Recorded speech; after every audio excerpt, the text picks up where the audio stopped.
Very good evening, Chaitanya. Very good evening, Hinduja. Good evening, Satish. Good evening, Suresh. Vivek, Kopichan, Mahesh, Hindu, all good evening. Very good evening.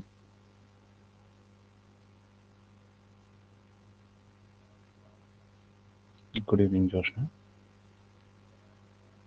So I hope I'm audible. Can someone confirm? Yes. Good evening, Mahila. Thank you, Mani. Yes, yes. Okay. So yes, thank you. Thank you for the confirmation. Good evening, Narasimha. Very good evening. So yesterday మనం 7th class NCERT మాట్లాడుకుంటున్నాం and మనం media section వరకు cover చేసాం. అంటే why media is important అన్న perspective వరకు cover చేసాం. So ఇంకా ఒక 3 చాప్టర్స్ బ్యాలెన్స్ ఉన్నాయి considering 7th class NCERT and 8th class NCERT నుంచి మీకు కొంచెం కాన్సెప్చువల్ ఐడియా వస్తుంది. అంటే ఇప్పుడు దాకా ఉన్నవి ఏంటంటే ఆల్మోస్ట్ చిన్నపిల్లలకి చెప్పినట్టు, ఆల్మోస్ట్ ఏమీ తెలియని వాళ్ళకి చెప్తున్నట్టు. కాబట్టి సో వన్స్ బేస్ వచ్చింది కాబట్టి ఇప్పుడు 8th క్లాస్ బుక్ నుంచి ఏదైతే ఉంటుందో మీకు టెక్నికాలిటీ కొంచెం స్టార్ట్ అవుతుంది. అంటే కాన్స్టిట్యూషన్ అంటే ఏంటి, సెక్యులరిజం అంటే ఏంటి, ఫెడరలిజం అంటే ఏంటి, ఇలాంటి బేసిక్ కాన్సెప్ట్స్ ఇక్కడ నుంచి పికప్ అవుతాయి. సో కన్సిడరింగ్ దిస్ ఇక్కడ నుంచి కొంచెం మీరు అటెన్షన్ పే చేయాల్సి ఉంటుంది. If you want to write something, మీరు రన్నింగ్ నోట్స్ రాసుకోవాలన్నా కూడా ఇక్కడ నుంచి మీరు you can make your running notes. Okay. So yes. So నిన్న మనం మాట్లాడుకున్నది మీడియా. అంటే మీడియా ఎందుకు ఇంపార్టెంట్, మీడియా డెమోక్రసీలో అసలు మీడియా అన్నది ఎంత యాక్టివ్ రోల్ ప్లే చేస్తుంది అన్నది నిన్న డిస్కస్ చేసాం. So the next chapter is markets around us.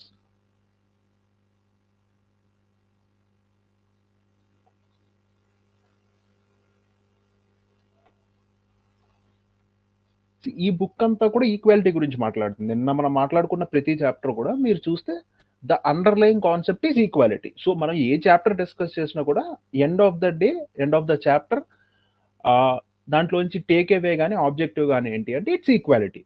So markets around us. నార్మల్గా మనకి చుట్టుపక్కల ఎన్ని కైండ్ ఆఫ్ మార్కెట్స్ ఉంటాయి అంటే మీరు ఇప్పుడు చూసారనుకోండి, వీక్లీ మార్కెట్స్ అని కొన్ని మార్కెట్స్ ఉంటాయి.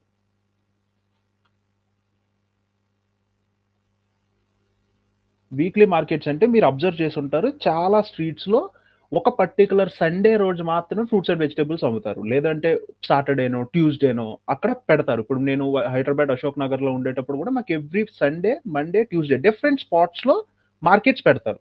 డైరెక్ట్గా ఫార్మర్ వచ్చి అక్కడ అమ్ముతారు. లేదంటే ఎవరైతే ప్రొడ్యూసర్ ఉన్నారో వాళ్ళు వచ్చి మ్యాక్సిమం అమ్ముతుంటారు.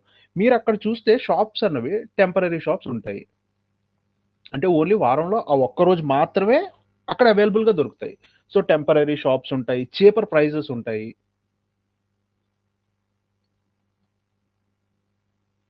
చీపర్ ప్రైజెస్ ఎందుకు, డైరెక్ట్గా అందులో మిడిల్ మ్యాన్ లేదు. ఎవరైతే ప్రొడ్యూస్ చేస్తున్నారో మ్యాక్సిమం, లేదంటే ఒక లెవెల్ అప్, అంటే ఎవరు ప్రొడ్యూస్ చేస్తారో వాళ్ళ దగ్గర నుంచి ఒకళ్ళు కొనుక్కొని వాళ్ళే తీసుకొచ్చి అమ్ముతుంటారు. సో వీక్లీ మార్కెట్స్లో చూస్తే మీకు షాప్స్ అనేవి టెంపరీ, ప్రైజెస్ అనేవి చాలా చీప్గా ఉంటాయి. అలానే మన చుట్టుపక్కల ఉన్న షాప్స్ ఉంటాయి కదా, neighbourhoods.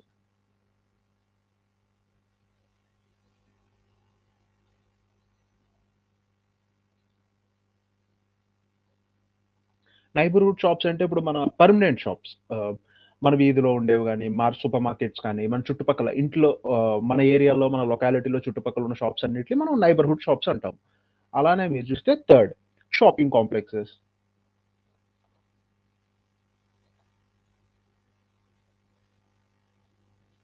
And malls, right. So ఇవన్నీ ఎందుకు చెప్తున్నారంటే సింపుల్గా ఆలోచించండి. వీక్లీ మార్కెట్ అన్నది టెంపరీ షాప్స్, ప్రైస్ కొంచెం చీప్గా ఉంటాయి. అదే ఇప్పుడు మన రెగ్యులర్ షాప్స్, నైబర్హుడ్ షాప్స్, ఇందులో ప్రైజెస్ కొంచెం ఎక్కువగా ఉంటాయి. ఎందుకంటే వాళ్ళు రెంట్స్ పే చేస్తారు, వర్కర్స్కి శాలరీస్ పే చేయాలి, ఇవన్నీ ట్యాక్స్, జిఎస్టీ నెంబర్ వాళ్ళ దగ్గర ఉంటుంది. So prices are little bit higher. అదే షాపింగ్ మాల్స్కి వెళ్తే మీకు డైరెక్ట్ పెద్ద బ్రాండ్స్ దొరుకుతాయి, బిగ్గర్ ప్లేయర్స్ దొరుకుతారు, బట్ ఇంకా ప్రైజెస్ ఎక్కువ ఉంటాయి. సో ఇక్కడ ఏం చెప్తున్నారంటే, ఇమాజిన్ ఏ ప్రోడక్ట్, ఒక ప్రొడక్ట్‌ని 3 చోట్ల తీసుకోండి. ఎగ్జాంపుల్ వెజిటబుల్స్ తీసుకుందాం. ఇప్పుడు ఇదే వెజిటబుల్స్ మీరు వీక్లీ మార్కెట్స్‌కెళ్ళి కొంటే మీకు చాలా తక్కువ ప్రైస్‌కొస్తాయి. అలానే ఇప్పుడు మన వీధిలో ఉన్న నైబర్‌హుడ్ షాప్స్‌కెళ్తే కొంచెం ప్రైస్ పెరుగుతది. అదే మీరు షాపింగ్ కాంప్లెక్సెస్ గాని, పెద్ద మాల్స్‌కి గాని వెళ్లి అదే వెజిటబుల్స్ కొంటే ఇంకా కొంచెం ప్రైస్ అన్నది ఎక్కువుంటుంది. సో, ఇక్కడ సేమ్ ప్రొడక్ట్. బట్ ప్రైస్ అన్నది డిఫరెంట్‌గా ఉంటుంది. ఎందుకు అంటే ఫస్ట్ థింగ్ టార్గెటెడ్ కస్టమర్స్.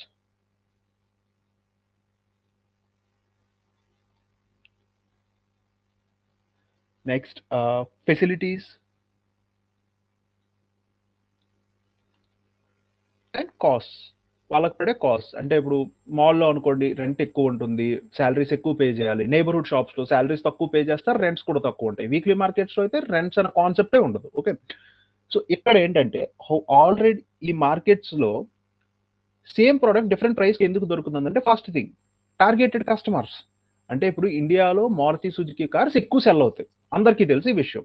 మరి అలా BMW, బెంజ్ అలాంటి వాళ్ళు కార్స్ మ్యానుఫ్యాక్చర్ చేయడం మానేస్తున్నారా? లేదు. ₹1,00,00,000కి 2,00,00,000కి కూడా కార్స్ దొరుకుతున్నాయి. వాళ్ళు ఏ మైండ్ సెట్‌తో మ్యానుఫ్యాక్చర్ చేస్తారంటే ఎక్కువ మంది సుజుకి కొన్నా కూడా ఈ కార్స్ కొనే పీపుల్ కూడా కొంతమందుంటారు. వాళ్ళకి మాత్రమే కార్ అమ్మాలనుకుంటున్నారు వీళ్ళు. అంటే ఎవరైతే బాగా సంపాదించి ఎక్కువ కార్ మీద ఇన్వెస్ట్ చేయగలుగుకుంటున్నారో వాళ్ళే టార్గెట్ కస్టమర్స్. సో, అలా ప్రతి మార్కెట్‌కి కూడా ఒక టార్గెట్ కస్టమర్స్ అనేవాళ్ళుంటారు. సో, ఈ టార్గెటెడ్ కస్టమర్స్‌ని బేస్ చేసుకొని ప్రొడక్ట్ ప్రైజింగ్ అన్నదుంటది. ఆ ప్రొడక్ట్ మీకు ఇంటి పక్కన దొరుకుతుందా? వీక్లీ మార్కెట్‌లో దొరుకుతుందా? లేదా షాపింగ్ కాంప్లెక్స్‌లో దొరుకుతుందా? వాడికి తెలుసు. షాపింగ్ కాంప్లెక్స్‌లో రేట్ ఎక్కువున్నప్పటికీ డబ్బులున్న వాళ్ళే వస్తారు కాబట్టి వాళ్ళు కొంటారన్న విషయం తెలుసు. అలానే వీక్లీ మార్కెట్స్ ప్రైస్ తక్కువుంటది. ఎందుకంటే ఎక్కువ కామన్ పీపుల్ అక్కడికెళ్తారని వాళ్ళకి అవేర్‌నెస్ ఉంది కాబట్టి. సో, ఈ టార్గెటెడ్ కస్టమర్ ఫెసిలిటీస్, కాస్ట్ ఇదంతా ఏం చెప్తుందంటే ఇట్ ఈస్ రిఫ్లెక్టింగ్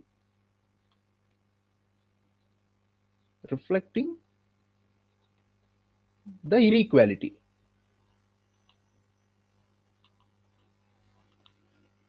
సింపుల్. ఇనీక్వాలిటీని రిప్రజెంట్ చేయడానికి సేమ్ ప్రొడక్ట్‌ని డిఫరెంట్ కండిషన్స్‌లో పెట్టి కొంచెం కిడ్స్‌కి ఆ ఏరియా సారీ ఆ ఏజ్ పిల్లలకి అర్థమయ్యేటట్టు ఒక చిన్న ఎగ్జాంపుల్ చెప్పారంతే. నెక్స్ట్ ఆహ్, నెక్స్ట్ ఇంకొక కాన్సెప్ట్. ఇప్పుడు ఒక ఎగ్జాంపుల్ ఒక షర్ట్ కన్సిడర్ చేయండి. షర్ట్ అన్నది మార్కెట్‌లో ఎక్కడ స్టార్ట్ అవుతది? ఫస్ట్ ఫార్మర్ దగ్గర స్టార్ట్ అవుతది. Farmer example it's a cotton shirt. So, farmer అనేవాడు కాటన్ గ్రో చేశాడు. దాని తర్వాత అది మిల్‌కి వెళ్తుంది. మిల్‌కి వెళ్లి ఇట్ ప్రాసెస్ ఇంటూ యార్న్. దాని తర్వాత factory.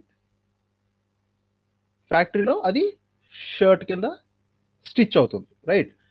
Once shirt product ready అయిపోయిన తర్వాత it goes to wholesaler. From wholesaler to retailer. Right? So, ఇక్కడ చూస్తే ఇది ఫైనల్ ప్రైస్. మనకి రీటైల్ ఎంఆర్‌పీకి కొంటాం కదా! Maximum retail price. ఇది final price. Right? Let's assume ఈ ఫైనల్ ప్రైస్ రూ. 2,000 ఉందనుకోండి. కాటన్ మహా అయితే ఒక రూ. 200 ఉంటుంది. ఈ షర్ట్‌కి సరిపడా కాటన్. సో, ప్రతి స్టేజ్‌లోని కూడా ప్రొడక్ట్ చేంజ్ అవుతుంది. ఇప్పుడు కాటన్ నుంచి యార్న్ తయారు చేసినందుకు గాను మిల్ కొంచెం డబ్బులు తీసుకుంటది. యార్న్ నుంచి షర్ట్ స్టిచ్ చేసినందుకు ఫ్యాక్టరీ కూడా కొన్ని డబ్బులు తీసుకుంటది. సో, ప్రతి ఒక్కరు వాళ్ళు చేసిన పనికి కొంచెం డబ్బులన్నది తీసుకుంటారు. ఇందులో మీరు చూస్తే డిఫరెన్స్ ఏ రకంగా మీరు అబ్జర్వ్ చేయాలంటే first of all cotton. Cotton పండించడంలో ఇన్‌కమ్ అన్నది లో. రిస్క్ ఎక్కువ. అంటే పొరపాటున వర్షం పడకో లేదంటే అతిగా వర్షాలు పడడం వల్లో క్రాప్ పోవచ్చు. రిస్క్ ఎవరికుంటుంది? ఫార్మర్‌కుంటుంది. బట్ ఓవరాల్ ప్రొడక్ట్‌లో ఓన్లీ 10% మాత్రమే ఆయనకి పే చేస్తున్నారు. అలానే ఇప్పుడు హోల్‌సేలర్స్ అండ్ రిటైలర్స్ చూడండి. వీళ్ళకేమైనా రిస్క్ ఉంటుందా? రిస్క్ అన్నది ఉండదు. అండ్ ప్రాఫిట్ కూడా ఎక్కువుంటుంది. ఓకే. రైట్. కానీ ఈ ఫ్యాక్టరీలో కానీ, ఈ హోల్‌సేలర్ దగ్గర గాని, ఈ రిటైలర్ దగ్గర గాని పని చేస్తున్న వర్కర్స్‌కి, డైలీ వేజ్ వర్కర్స్‌కి నాకు ఎక్కువ ప్రాఫిట్ వస్తుంది కదా! అని వాళ్ళకి ఎక్కువ సాలరీస్ ఇస్తాడా? ఇవ్వడు. తక్కువ సాలరీస్ ఇచ్చే పెట్టుకుంటాడు. సో, ఇక్కడ కూడా లో వేజెస్ ఉంటాయి. Plus long working hours.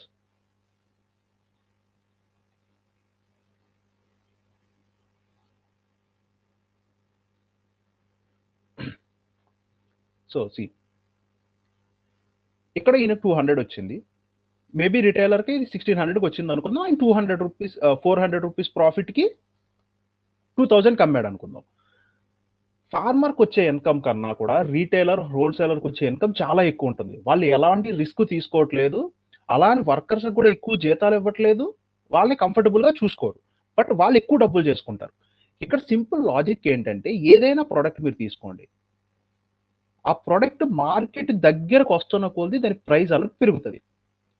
అంటే ఇప్పుడు ఈ షర్ట్ యొక్క ఇనీషియల్ స్టార్టింగ్ పాయింట్ కాటన్కి వాల్యూ తక్కువ ఉంటుంది. ఎప్పుడు అయితే అది వాల్యూ ఎడిషన్ జరుగుతూ పోతూ ఉంటుందో, అంటే ఫైనల్ ప్రోడక్ట్కి డైరెక్షన్లో స్లోగా డెవలప్ అవుతూ వెళ్తుందో, దాని ప్రైస్ అనేది పెరుగుతుంది. అంటే ఇప్పుడు స్టీల్ కన్నా కార్ ప్రైస్ ఎక్కువ. ఎందుకు అంటే స్టీల్ నుంచి ఇంజన్ వాల్యూ పెరుగుతుంది, ఇంజన్ నుంచి హోల్ బాడీ అండ్ సెటప్ ఇంకా వాల్యూ పెరుగుతుంది. అంటే ఒక ఫైనల్ ప్రోడక్ట్కి స్లోగా దాని డైరెక్షన్లో స్లోగా మనం ముందుకు వెళ్తున్నప్పుడు మనకి ప్రైస్ అన్నది పెరుగుతుంది. ఇక్కడ ప్రాబ్లం ఏంటంటే, స్లోగా ఐటెం పెరుగుతూ రావడం వల్ల ఎవరైతే ఇనీషియల్గా ఉన్నారో వాళ్ళకి పెద్దగా బెనిఫిట్ ఉండదు. ఎవరైతే మార్కెట్కి క్లోజ్గా ఉంటారో, అంటే ఫైనల్ దీనికి ఎవరైతే క్లోజ్గా ఉంటారో వాళ్ళకి ఎక్కువ లాభం అనేది వస్తుంది. So earnings increases close to the market. Okay, ఇది చెప్పి దీంట్లోని ఒక కంక్లూజన్ ఏం డ్రా చేస్తారంటే, ఈ కంక్లూజన్ మార్కెట్కి దగ్గరగా వెళ్తున్నప్పుడు రిస్క్ తగ్గుతుంది, ప్రాఫిట్ అన్నది పెరుగుతుంది. బట్ ఆ స్టేజ్లో ఎవరైతే ప్రాఫిట్ చేస్తున్నారో ఆ ప్రాఫిట్ని వాళ్ళు వర్కర్తో షేర్ చేసుకోరు. వాళ్ళకి ఎంత శాలరీ ఇవ్వాలో అంత శాలరీని ఇస్తారు, అది మినిమం వేజ్ శాలరీ ఇస్తారు, లాంగ్ వర్కింగ్ అవర్స్ ఉంటుంది. ఇది మనం ఆల్మోస్ట్ బయట సొసైటీలో డైలీ చూసే కండిషన్స్ ఇవంతా. Okay, now conditions of workers or factory workers ఎవరినైనా తీసుకోండి, ఎలా ఉంటాయి? లాంగ్ వర్కింగ్ అవర్స్ ఉంటాయి, తక్కువ శాలరీలు ఇస్తారు, ఎందుకంటే వాళ్ళు ఎక్కువ ప్రాఫిట్. ఇప్పుడు ఎవరైతే బిజినెస్ సెటప్ చేశాడో వాడు ఆబ్జెక్టివ్ ఏంటి? ఎక్కువ ప్రాఫిట్ చేసుకోవాలనుకుంటారు. సో ఎక్కువ ప్రాఫిట్ చేసుకోవాలనుకున్న వాళ్ళు వేరే వాళ్ళకి ఆ ప్రాఫిట్ ఎందుకు షేర్ చేయాలనుకుంటారు? లెట్ ఇట్ బి వర్కర్స్ కానీ, లేదంటే ఉన్న మేనేజ్మెంట్ కానీ, ఎవరికైనా ఎక్కువ డబ్బులు ఎందుకు ఇవ్వాలనుకుంటారు? సో ఈ వర్కింగ్ కండిషన్స్ ని డిఫైన్ చేస్తారు ఇందులో. Next, markets and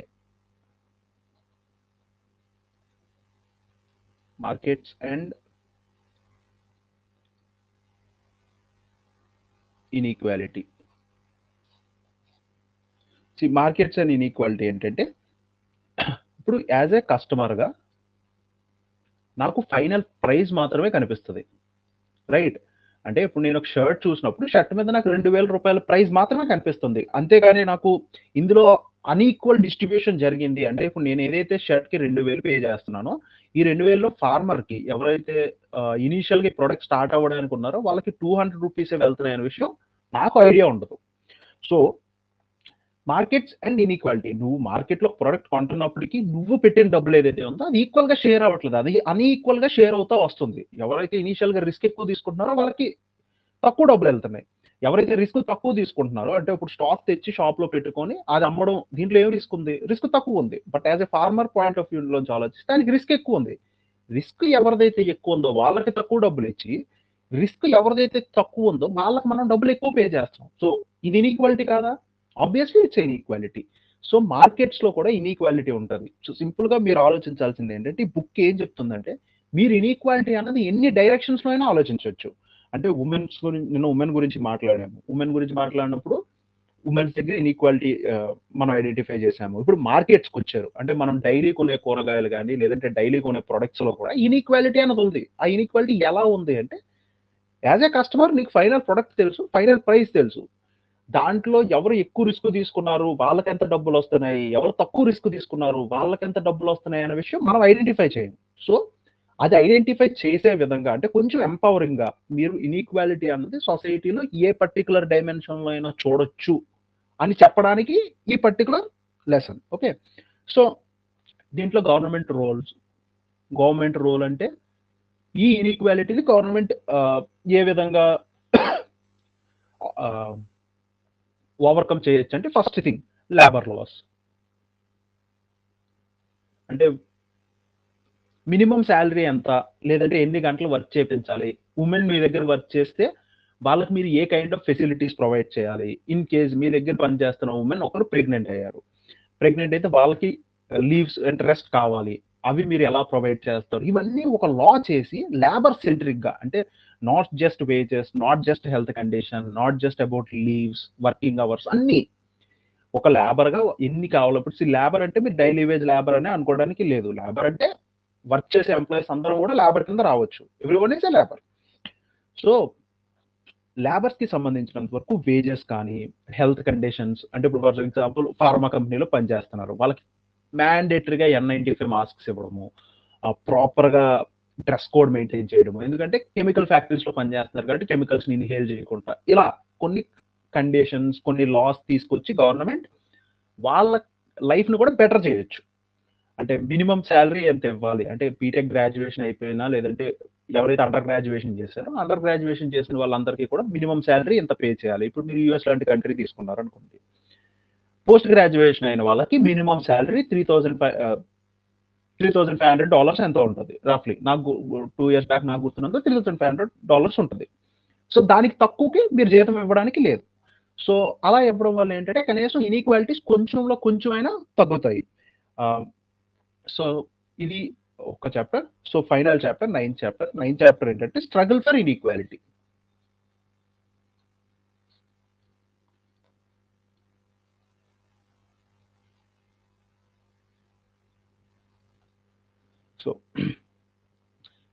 So struggle for equality. I'm really sorry. Struggle for equality. So now equality ఎలా అచీవ్ చేస్తామంటే పీపుల్ సైడ్ నుంచి మాట్లాడతారు. స్ట్రగుల్ అంటే స్ట్రగుల్ అంటే పోరాటం, ఇలాంటి టర్మ్స్ డిఫైన్ చేయొచ్చు. Equality achieved through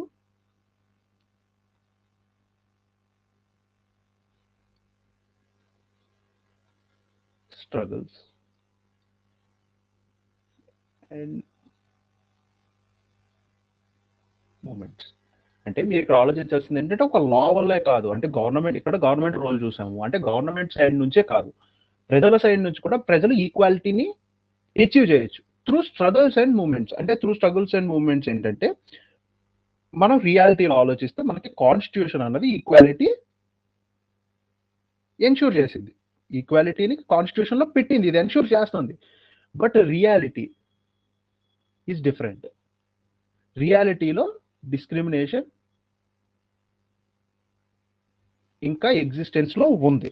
so people through example మీరు చాలా మూవీస్ లో చూసుంటారు. అంటే ఎలా ఉంటుందంటే ఎవరికో ఒకరికి అన్యాయం జరిగింది అంటే ఒకరు లీడర్షిప్ తీసుకొని ఆ ఒక్క వ్యక్తికి జరిగిన ఇన్సిడెంట్ ఏదైతే ఉందో దాన్ని ఒక మూమెంట్ కింద మారుస్తారు. అంటే ఎలా ఇంకెవరికైనా జరిగి ఉంటే వాళ్ళు కూడా బయటకు వస్తారు, వాళ్ళందరూ కలిపి ఒక గ్రూప్ కింద ఫామ్ అయ్యి మా రైట్స్ వైలేట్ అవుతున్నాయి అని చెప్పి. అంటే ఎగ్జాంపుల్ మీరు ఇప్పుడు ఎక్కడో మైన్ ఉంది, మైన్ లో ఒక చిన్న పిల్లవాడు బోర్లో పడిపోయినప్పుడు చాలా వరకు మిగతా మైన్స్ లో ఉన్న వాళ్ళందరూ కూడా బయటకు వచ్చి, లేదు మా దగ్గర కూడా హోల్స్ ఉన్నాయి, మావి కూడా ప్రాణాలే కదా, సో మాకు కూడా కొన్ని రైట్స్ కావాలి, సో మా ఫ్యామిలీకి కూడా కొన్ని సేఫ్టీస్ కావాలి, మేము ఎంతో దూరం నుంచి వచ్చి మైన్స్ లో వర్క్ చేస్తున్నాం అని చెప్పి అందరూ గ్రూప్ గా ఫామ్ అయ్యి వాళ్ళకున్న రైట్స్, ఇప్పుడు వాళ్ళు హెల్దీగా బతకడం వాళ్ళ right.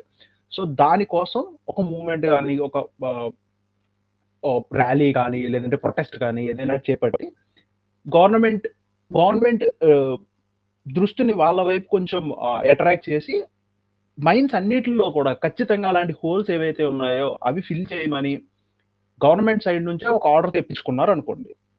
So it's a success. మీరు అక్కడ కూడా ఈక్వల్, అంటే ఇప్పుడు ఎవరైతే సాఫ్ట్వేర్ ఎంప్లాయీ ఉన్నాడో ఆయనకి ఎలా అయితే మీకు పర్ఫెక్ట్ వర్కింగ్ కండిషన్స్ ప్రొవైడ్ చేస్తున్నారో మైన్స్ లో పనిచేసిన వాళ్ళకి కూడా పర్ఫెక్ట్ వర్కింగ్ కండిషన్స్ వాళ్ళు ప్రొవైడ్ చేయాలి, కానీ ప్రొవైడ్ చేయట్లేదు. వాళ్ళ రైట్స్ అనేవి వైలేట్ అవుతున్నాయి. రైట్స్ వైలేట్ అయినప్పుడు ఐదర్ గవర్నమెంట్ ఇనిషియేటివ్ తీసుకోవచ్చు, లేదు అనుకుంటే వీళ్ళే ఒక స్ట్రగుల్ గానీ ఒక మూవ్మెంట్ ఒక ప్రొటెస్ట్ ద్వారా ఆ రైట్స్ ని అచీవ్ చేయొచ్చు. సో అది కూడా ఒక possibility.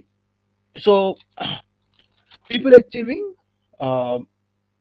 Equality to struggles movements మీరు చాలా ఏమైనా ఉంటారు. ఇప్పుడు చాలా మంది చెట్ల కోసం అందరూ ఒక గ్రూప్ గా ఫామ్ అయ్యి ఒక మూవ్మెంట్ చేస్తుంటారు, జస్ట్ బికాస్ అవి ఈక్వాలిటీ అంటే అక్కడ ఈక్వాలిటీ అనేది వేరే లెవెల్ ఆఫ్ బేసిస్ లో ఉంటుంది. అంటే మనకి ఎంత రైట్ ఉందో చెట్లకు కానీ యానిమల్స్ కానీ కూడా వరల్డ్ లో లేదంటే ఎర్త్ మీద అంతే రైట్ ఉంది అని ఇంప్లిఫై చేస్తారు. సో బేసిక్ గా సింపుల్ థింగ్, ఈక్వాలిటీ అయితే గవర్నమెంట్ ఎన్ష్యూర్ చేస్తుంది, కాన్స్టిట్యూషన్ ఎన్ష్యూర్ చేస్తుంది. మరి రియాలిటీలో డిఫరెంట్ గా ఉన్నప్పుడు ప్రజలు కూడా వాళ్ళ సైడ్ నుంచి కొన్ని ఎఫెక్టివ్ మెథడ్స్ అనేవి ఉన్నవి. స్ట్రగుల్స్, మూమెంట్స్ ఇవన్నీ. Okay, so next, what is a social moment?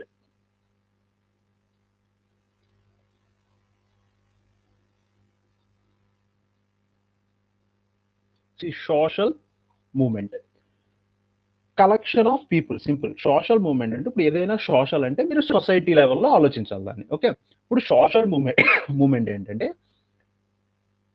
Collective action. Simple గా మనం మాట్లాడుకోవాలంటే ఒక వర్డ్ లో కలెక్టివ్ యాక్షన్ అంటే అందరూ కలిసి ఒక కలెక్టివ్ యాక్షన్ తీసుకుంటారు. అంటే మేబీ ర్యాలీ, ప్రొటెస్ట్, లేదంటే డిఫరెంట్ ఏదైనా టేకప్ చేయొచ్చు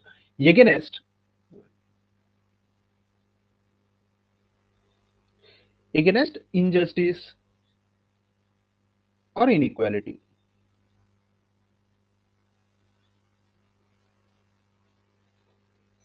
అంటే ప్రొటెస్ట్ కానీ, మీటింగ్ కానీ, పిటిషన్ పెట్టడం కానీ, అంటే ఇప్పుడు కొన్నిసార్లు మీరు చూస్తే ఉమెన్ రైట్స్ కోసం కొంతమంది ఒక మూవ్మెంట్ చేస్తారు, సోషల్ మూవ్మెంట్. ఉమెన్ అందరూ కలిసి మాకు కూడా ఈక్వల్ రైట్స్ విత్ మెన్ కావాలి అని చెప్పి ప్రొటెస్ట్ చేస్తుంటారు.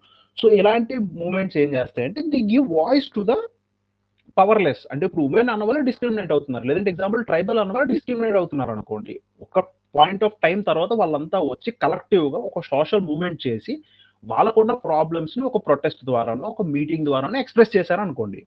అప్పుడు ఏమవుతుంది, వాళ్ళ వాయిస్ అన్నది బయటికి వినిపిస్తుంది. అంటే జనాలకు తెలుస్తుంది, గవర్నమెంట్ కి తెలుస్తుంది. ఇప్పుడు వన్స్ అది ఇష్యూ బయటకు వచ్చిన తర్వాత పీపుల్ అవేర్ ఉన్నారు అనుకోండి. అంటే ఇప్పుడు ట్రైబల్ మూవ్మెంట్ ఏదో జరుగుతుంది, వాళ్ళు ఉన్న ఫారెస్ట్ ని కొట్టేసి వాళ్ళని ఎక్కడికో బయటకు పంపిస్తున్నారు. అలాంటి టైంలో వాళ్ళందరూ బయటకు వచ్చి ఒక సోషల్ మూవ్మెంట్ చేశారు.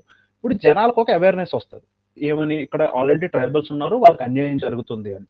So they expect government to take some action. In case government action తీసుకోకపోతే ఇట్ విల్ ఇంపాక్ట్, అంటే ఎవరైతే జనాలు ఉన్నారో వాళ్ళు అవేర్ గా ఉన్నారో వాళ్ళకి ఇంపాక్ట్ ఉంటుంది. అంటే ఓకే, గవర్నమెంట్ ఇలాంటివి పట్టించుకోవట్లేదు, సో మేబీ వాళ్ళు ఓటేసే టెండెన్సీ మారొచ్చు, లేదంటే వాళ్ళ ఐడియాలజీ మారొచ్చు.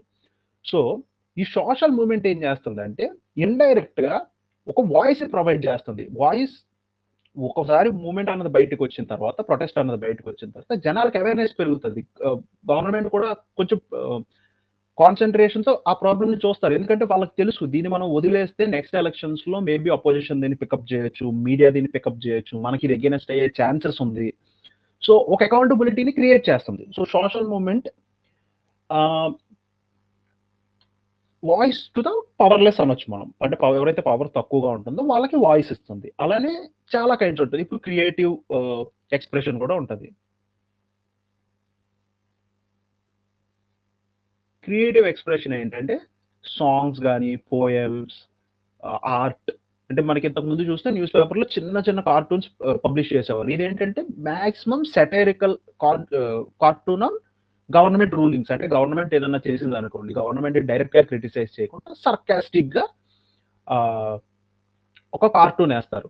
మొన్న లాస్ట్ ఇయర్ కూడా 2025 లో ఏపీకి, బీహార్కి విపరీతమైన ఫండ్స్ అలొకేట్ చేస్తున్నప్పుడు మోడీ గవర్నమెంట్, బికాస్ సీట్స్ అవసరం ఉంది, మన సపోర్ట్ వాళ్ళకి సెంట్రల్ గవర్నమెంట్ కి అవసరం ఉంది కాబట్టి బీహార్ అండ్ ఆంధ్రప్రదేశ్ కి ఎక్కువ ఫండ్స్ అలొకేట్ చేస్తున్నారు చెప్పి ఒక కార్టూన్, అంటే ఆల్మోస్ట్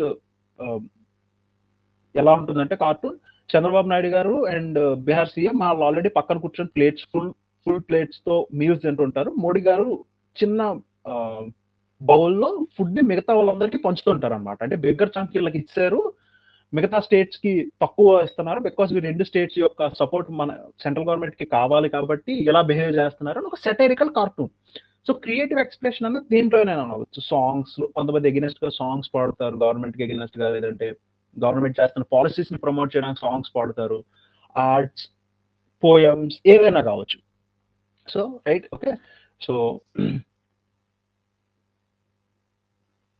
సో ఇది దీని ఇంతవరకు మనం డిస్కస్ చేసిందంతా ఒక 7th క్లాస్ టెక్స్ట్ బుక్ సంబంధించి. ఇప్పుడు 8th క్లాస్ టెక్స్ట్ బుక్ వస్తాము.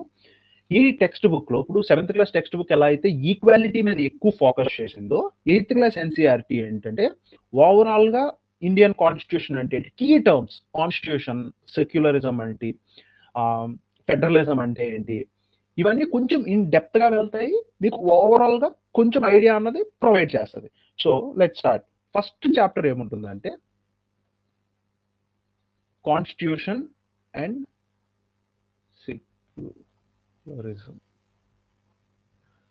నార్మల్గా నేను ఈ షార్ట్ ఫామ్స్ ఎందుకు రాస్తానంటే నేను నోట్స్ కూడా ఇలా రాసుకుంటాను. మీరు నోట్స్లో అది మీ నోట్స్ మీకు అర్థమైతే సరిపోతుంది. ప్రపంచంలో ఇంకెవ్వరికి అర్థం అవ్వాల్సిన అవసరం లేదు.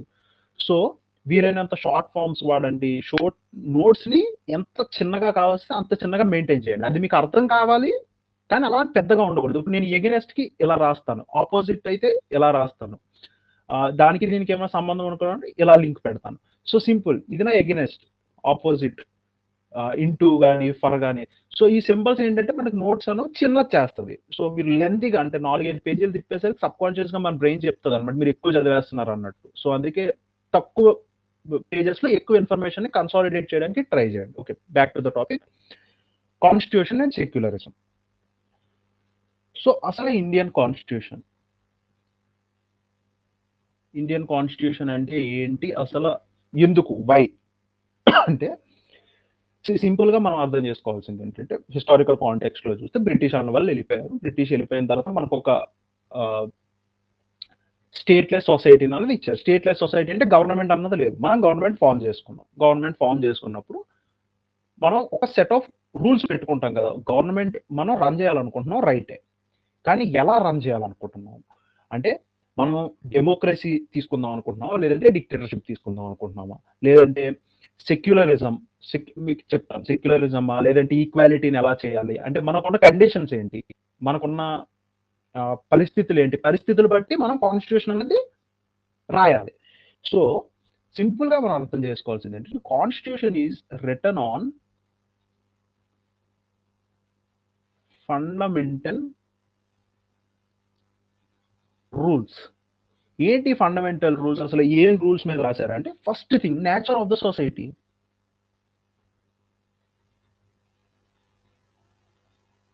Nature of the society simple గా అర్థం చేసుకోవాల్సింది ఏంటంటే మనం ఇండిపెండెన్స్ వచ్చిన టైంకి ఇండియాలో ఉన్న ప్రాబ్లమ్స్ ఏంటి, ఫస్ట్ థింగ్ ఉమెన్ కి ఎంప్లాయ్మెంట్ లేదు, ఉమెన్ అన్న వాళ్ళని ఎంపవర్ అవ్వలేదు, ఫస్ట్ ప్రాబ్లం. సెకండ్ ప్రాబ్లం తీసుకున్నారు, క్యాస్ట్ ఇష్యూస్ ఉన్నాయి, డిస్క్రిమినేషన్ ఉంది, అన్టచబిలిటీ ఉంది, నెక్స్ట్ రిలీజియస్ ఇష్యూస్ ఉన్నాయి అప్పటికే ఎగ్జిస్టెన్స్ లో, రీజనల్ ఇంబ్యాలెన్స్ ఉంది.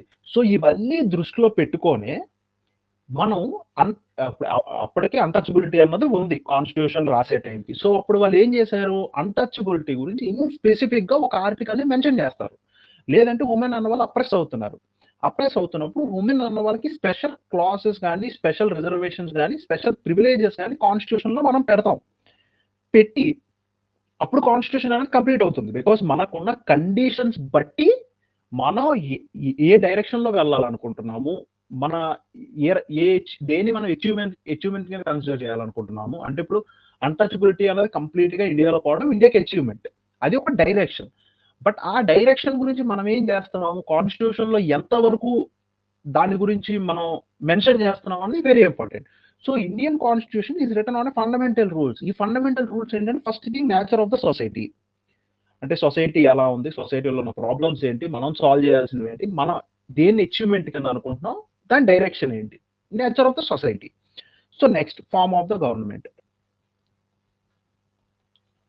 అంటే మనం పార్లమెంటరీ ఫామ్ తీసుకుంటున్నామా, లేదంటే ప్రెసిడెన్షియల్ ఫామ్ తీసుకుంటున్నామా. ఇప్పుడు యూఎస్ ఉందనుకోండి, ప్రెసిడెన్షియల్ ఫామ్ అంటే అక్కడ డైరెక్ట్ గా మనం ప్రెసిడెంట్ కి ఓటేస్తాము, ప్రెసిడెంట్ వాళ్ళతో పాటు పనిచేసే వాళ్ళని ప్రెసిడెంటే సెలెక్ట్ చేసుకుంటాడు. సో అదంతా ప్రెసిడెన్షియల్. పార్లమెంటరీ ఫామ్ లో ఏంటి, అందరూ పార్లమెంట్ కి రెస్పాన్సిబుల్ ఉంటారు. ఇక్కడ క్యాబినెట్ కూడా ఎలక్టెడ్ క్యాబినెట్, అంటే పిఎం పక్కన ఉన్న క్యాబినెట్ ఎవరైతే ఉంటారో క్యాబినెట్ మినిస్టర్స్, కీ మినిస్టర్స్, ఈ మినిస్టర్స్ అందరూ కూడా ఎలక్టెడ్ మినిస్టర్స్. ఓకే, సో ఎలాంటి ఫార్మ్ ఆఫ్ గవర్నమెంట్ తీసుకోవాలి and relationship between state and citizens. Simple relation between state and citizens అంటే గవర్నమెంట్ కి సిటిజన్స్ కి మధ్యన. అంటే ఇప్పుడు అందరూ అన్ని ఫండమెంటల్ రైట్స్ ఇవ్వరు. అంటే ఇప్పుడు మీరు జస్ట్ కంపేర్ చేస్తే పాకిస్తాన్ లో వాళ్ళకున్న ఫండమెంటల్ రైట్స్, మనకున్న ఫండమెంటల్ రైట్స్ చాలా డిఫరెంట్ గా ఉంటాయి. అలానే యుఎస్ తీసుకున్నారు అనుకోండి, యుఎస్ లో ఉన్న ఫండమెంటల్ రైట్స్ డిఫరెంట్ గా ఉంటాయి. సో స్టేట్ అండ్ సిటిజన్ మనం ఎంత వరకు పీపుల్ కి రైట్స్ ఇస్తాము అన్నది కూడా కాన్స్టిట్యూషన్ లోనే మెన్షన్ చేసి ఉంటుంది. కాన్స్టిట్యూషన్ అంటే సింపుల్ థింగ్, మీరు ఒక గేమ్ ఆడాలి అని డిసైడ్ అయ్యారు అనుకోండి, సో మీరు ఫస్ట్ బేసిక్ రూల్స్ పెట్టుకుంటారు కదా. అంటే మన లైన్ ఇంతవరకే, లేదంటే ఇది దాటితే ఫౌల్, లేదంటే ఇది దాటకపోతే ఫౌల్, ఒక ఏమంటారు కండిషన్స్ కానీ టర్మ్స్ కానీ పెట్టుకుంటాం. లేదంటే మీరు ఒక కంపెనీ పెడుతున్నారు అనుకోండి, కంపెనీ పెట్టినప్పుడు మీరు అర్థం చేసుకుంటారు నా కంపెనీలో వర్క్ అవర్స్ ఇక్కడ నుంచి ఇక్కడ దాకా ఉంటాయి, లంచ్ బ్రేక్ ఇంతవరకే ఉంటుంది, ఎంప్లాయీస్ కి శాలరీ ఈ డేట్ని ఇస్తాము. సో మీరు ఒక కంపెనీ స్టార్ట్ చేసే ముందు మీరు ఒక రూల్ బుక్ రాసుకుంటారు. సేమ్, ఎందుకంటే మీరు ఆ కంపెనీని రన్ చేసి ప్రాఫిట్స్ డైరెక్షన్ లో తీసుకెళ్లాలంటే మీకు కొన్ని రూల్స్ అనేది అవసరం. సో ఎలా అయితే రూల్స్ టర్మ్స్ అండ్ కండిషన్స్ పెట్టుకుంటారో, సింపుల్ మనం కంట్రీ రన్ చేయాలన్నా కూడా కాన్స్టిట్యూషన్ అనేది ఒక రూల్ బుక్ లాంటిది.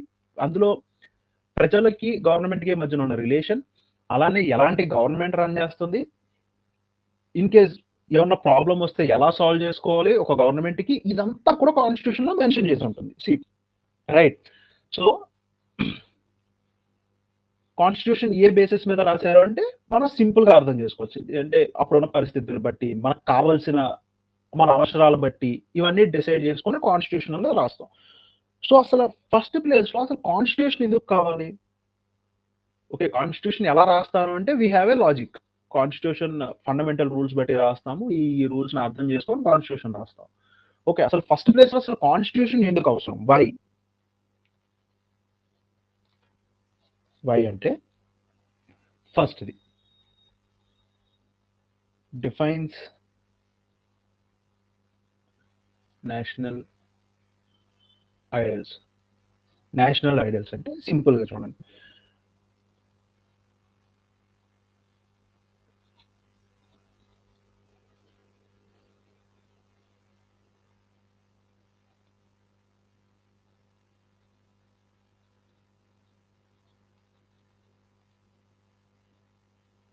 మనం డెమోక్రసీ వైపు ఉందాం అనుకుంటున్నామా, డిక్టేటర్షిప్ వైపు ఉందాం అనుకుంటున్నామా, లేదంటే ఈక్వాలిటీ వైపు ఎక్కువ ఉందాం అనుకుంటున్నామా, లేదంటే జస్టిస్ వైపు ఎక్కువ ఉందాం అనుకుంటున్నాం?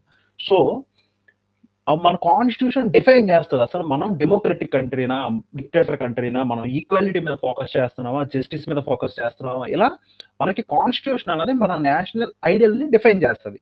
రెండోది defines political system.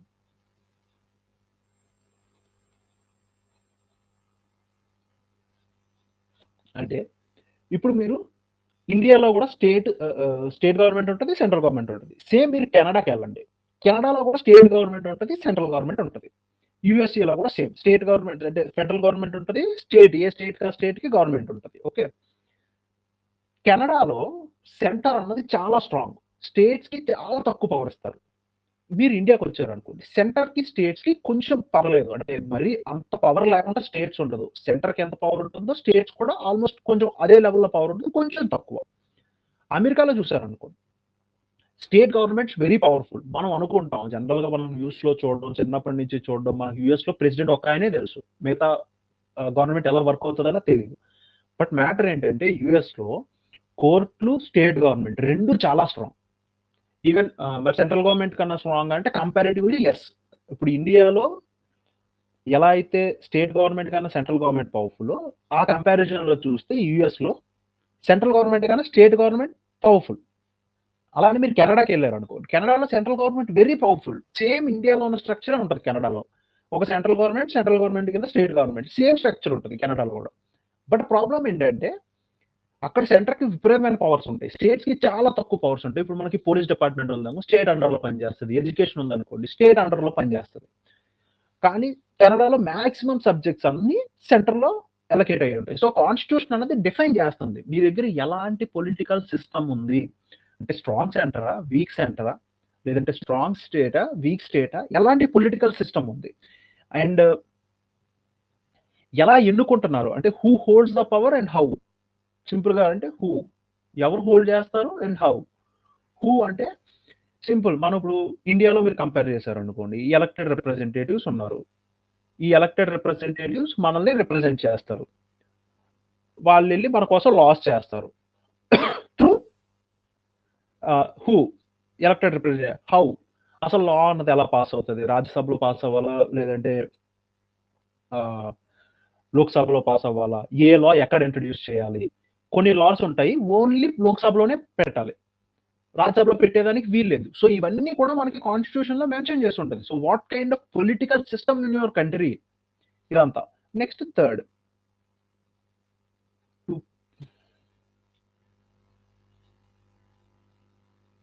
Prevent misuse of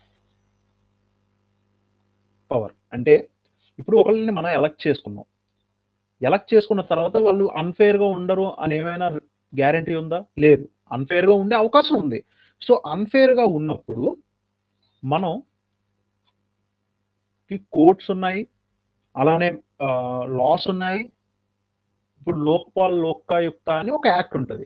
మీరు డైరెక్ట్‌గా మీ ఎమ్మెల్యే ఆర్ ఎంపీ మీద కంప్లెయింట్ చేయొచ్చు వెళ్లి. సో, అలాంటి లాస్ ఉన్నాయి. అండ్ ఆయన అన్‌ఫెయిర్‌గా బిహేవ్ చేస్తే అన్‌ఫెయిర్‌గా అంటే కరప్షన్ చేసో లేదంటే మన ఊర్లో ఒక ప్రాజెక్ట్ మంజూరైంది. సో, ప్రాజెక్ట్ ఇచ్చాక ఆ ప్రాజెక్ట్ డబ్బులు వాళ్ళు తినేసారనుకోండి.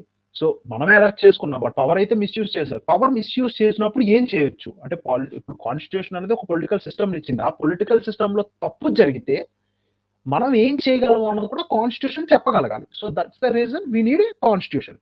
Next to prevent tyranny of the majority. అంటే సింపుల్‌గా మీరు గుర్తుపెట్టుకోవాల్సిందేంటంటే మెజారిటీ కరెక్ట్ అయినంత మాత్రాన అది మోరల్‌గా కరెక్ట్ అవుతదని కాదు. అంటే ఇన్నాళ్ళు ఇదే కదా జరిగింది. మెజారిటీ కరెక్ట్ అంటే వుమెన్ కన్నా మెన్ ఎక్కువ మంది ఉన్నారు కాబట్టే వాళ్ళు చెప్పిందే కరెక్ట్ అని అన్నారు.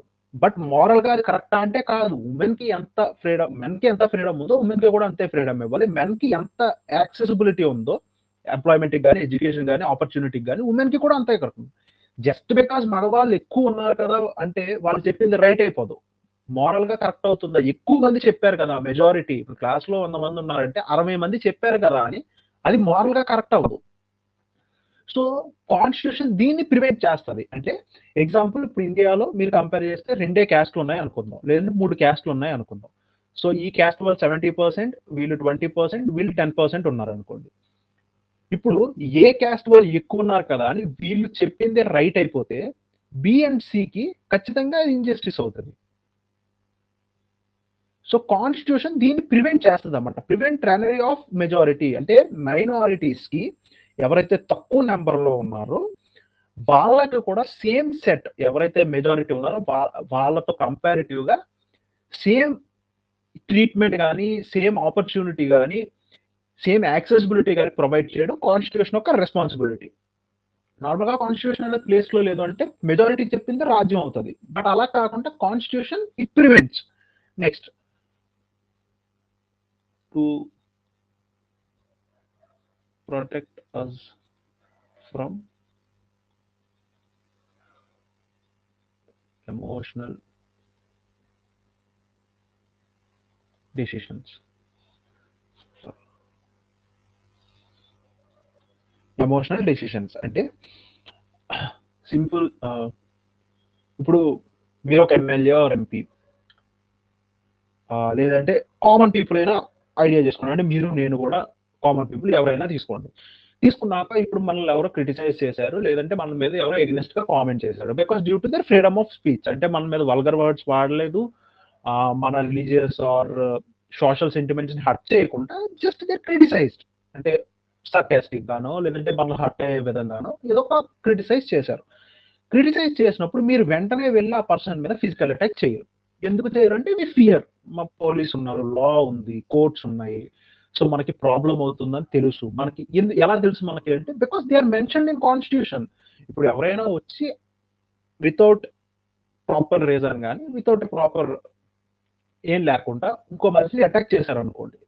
ఖచ్చితంగా ఈ పర్సన్ కోర్ట్‌కెళ్తారు. సో ఎవరిని ఎందుకు అటాక్ చేయట్లేదు? లేదంటే కోపం వచ్చినా కూడా ఎందుకు స్టేబుల్‌గా ఉంటున్నారు? ఇప్పుడు పార్లమెంట్‌లో తెగ తిట్టుకుంటారు. లేదంటే అసెంబ్లీలో చూస్తే మీరు తెగ తిట్టుకుంటారు. మరి ఎందుకు ఫిజికల్ అటాక్ ఎళ్లరు? మరంత కోపం వస్తుంది కదా! Because it prevents. Constitution prevents. కాన్స్టిట్యూషన్‌లో ఒక లా ఉంది. అది ప్రివెంట్ చేస్తుంది. సో, మీరు యాంగర్‌లో కానీ, లేదంటే ఔట్ ఆఫ్ ఫియర్ కానీ, ఎప్పుడైతే ఎమోషనల్లీ అన్‌స్టేబుల్ ఉంటారో, ఎమోషనల్ డెసిషన్స్ తీసుకోకుండా ఒక సేఫ్‌గార్డ్ అనేది ప్రొవైడ్ చేస్తది. Simple. So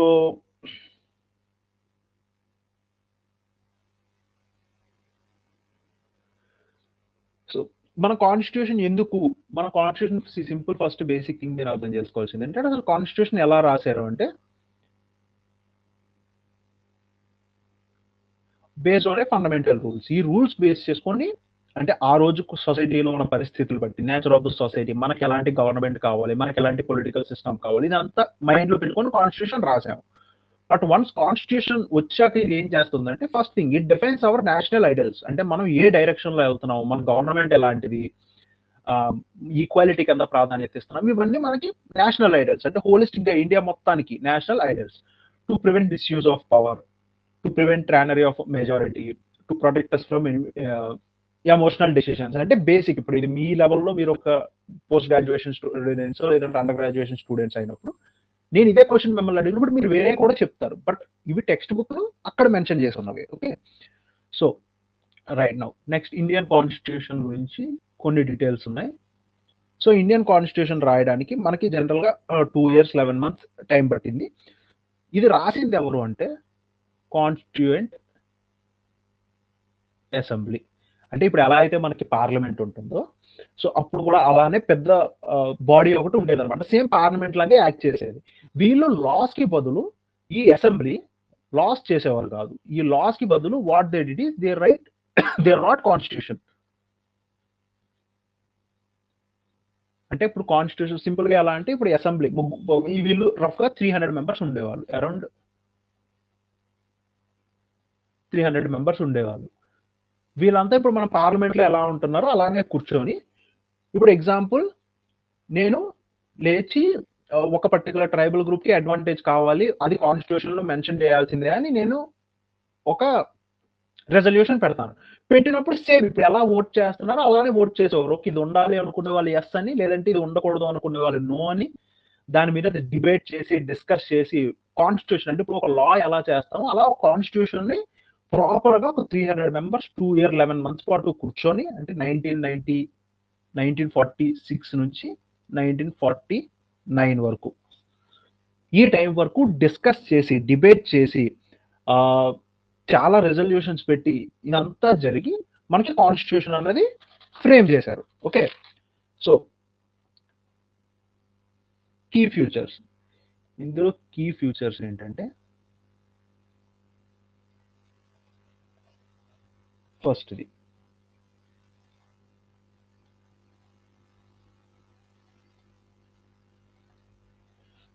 federalism.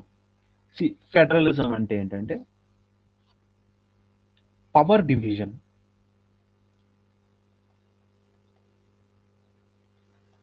Between central government, state government and local government. Simple గా పవర్ అన్నది ఉంది. ఈ పవర్ ని ఎలా డివైడ్ చేస్తున్నాము, ఎగ్జాంపుల్ మీకు ఇందాక కూడా ఇప్పుడు ఎడ్యుకేషన్ చూసారు అనుకోండి, ఎడ్యుకేషన్ అన్నది స్టేట్ సబ్జెక్ట్ అవుతుంది. అలానే డిఫెన్స్ ఆర్ కరెన్సీ తీసుకున్నారు అనుకోండి, ఇది సెంటర్ సబ్జెక్ట్ అవుతుంది. అలానే ఫారెస్ట్ వచ్చారనుకోండి, ఇది కాంకరెంట్ సబ్జెక్ట్. అంటే రెండు స్టేట్ ఆర్ సెంటర్ రెండు దీని మీద లా చేయొచ్చు. ఫారెస్ట్ సంబంధించి ఏదైనా లా చేయాలంటే రెండు చేయొచ్చు. సింపుల్ గా మనకి 3 లిస్టులు ఉంటాయండి. ఒకటి స్టేట్ లిస్ట్, రెండోది సెంటర్ లిస్ట్, ఇంకొకటి కాంకరెంట్ లిస్ట్. ఈ లిస్ట్ లో కొన్ని సబ్జెక్ట్స్ ఉంటాయి, అంటే ఎడ్యుకేషన్, పోలీస్, అగ్రికల్చర్, ఇలా కొన్ని సబ్జెక్టులు ఉంటాయి. ఇందులో డిఫెన్స్, కరెన్సీ, ఫారెన్ అఫైర్స్ ఇవన్నీ సెంటర్ లో ఉంటాయి. ఫారెస్ట్ ఇలాంటివి కొన్ని ఇందులో ఉంటాయి. ఇందులో ఏవైతే మెన్షన్ చేసి ఉన్నాయో స్టేట్ దీని మీద మాత్రమే లాస్ చేయాలి. ఇందులో ఏదైతే సబ్జెక్ట్స్ మెన్షన్ చేసి ఉన్నాయో దాంట్లో సెంటర్ మాత్రమే లా చేయాలి. కాంకరెంట్లు ఏంటంటే ఇద్దరు లా చేయొచ్చు, స్టేట్ గవర్నమెంట్ లా చేయొచ్చు, సెంట్రల్ గవర్నమెంట్ లా చేయొచ్చు. మరి రెండింటి మధ్యన కాన్ఫ్లిక్ట్ వస్తే ఏమవుతుంది సార్ అంటే సెంటర్ లానే ప్రివేల్ అవుతుంది. అంటే స్టేట్ లా కన్నా కూడా సెంటర్ లో పవర్ఫుల్.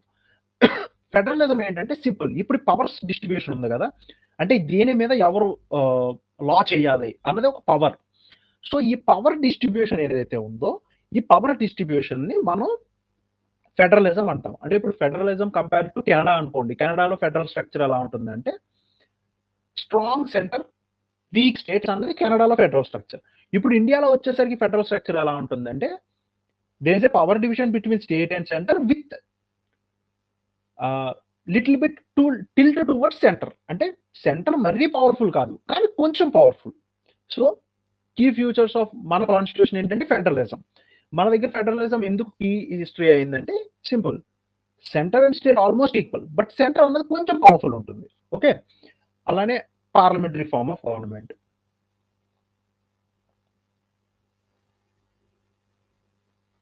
అంటే ఎలక్టెడ్ రిప్రజెంటేటివ్స్ అంటే మనందరం కలిపి మన తరపున లా చేయడానికి, మనల్ని రూల్ చేయడానికి ఒక ఆయనకి పవర్ ఇస్తున్నాము. పార్లమెంటరీ వాళ్ళంతా పార్లమెంటరీ కూర్చొని మన కోసం లాస్ అనేవి చేస్తారు. Simple. Next separation of power.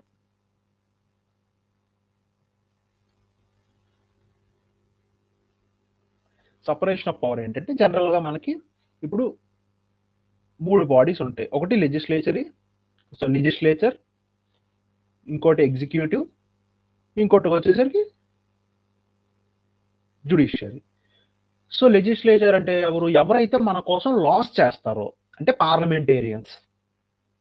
Make laws ని తయారు చేస్తారు, అంటే లా పెట్టి దాని మీద ఓట్ చేసి దాన్ని లా పాస్ చేసి ఇదంతా లా మేకింగ్. ఎగ్జిక్యూటివ్ ఎవరు అంటే ఇప్పుడు పార్లమెంట్ లో అందరూ ఎంపీసే, ఇందులో కొంతమంది మినిస్టర్స్ ఉంటారు.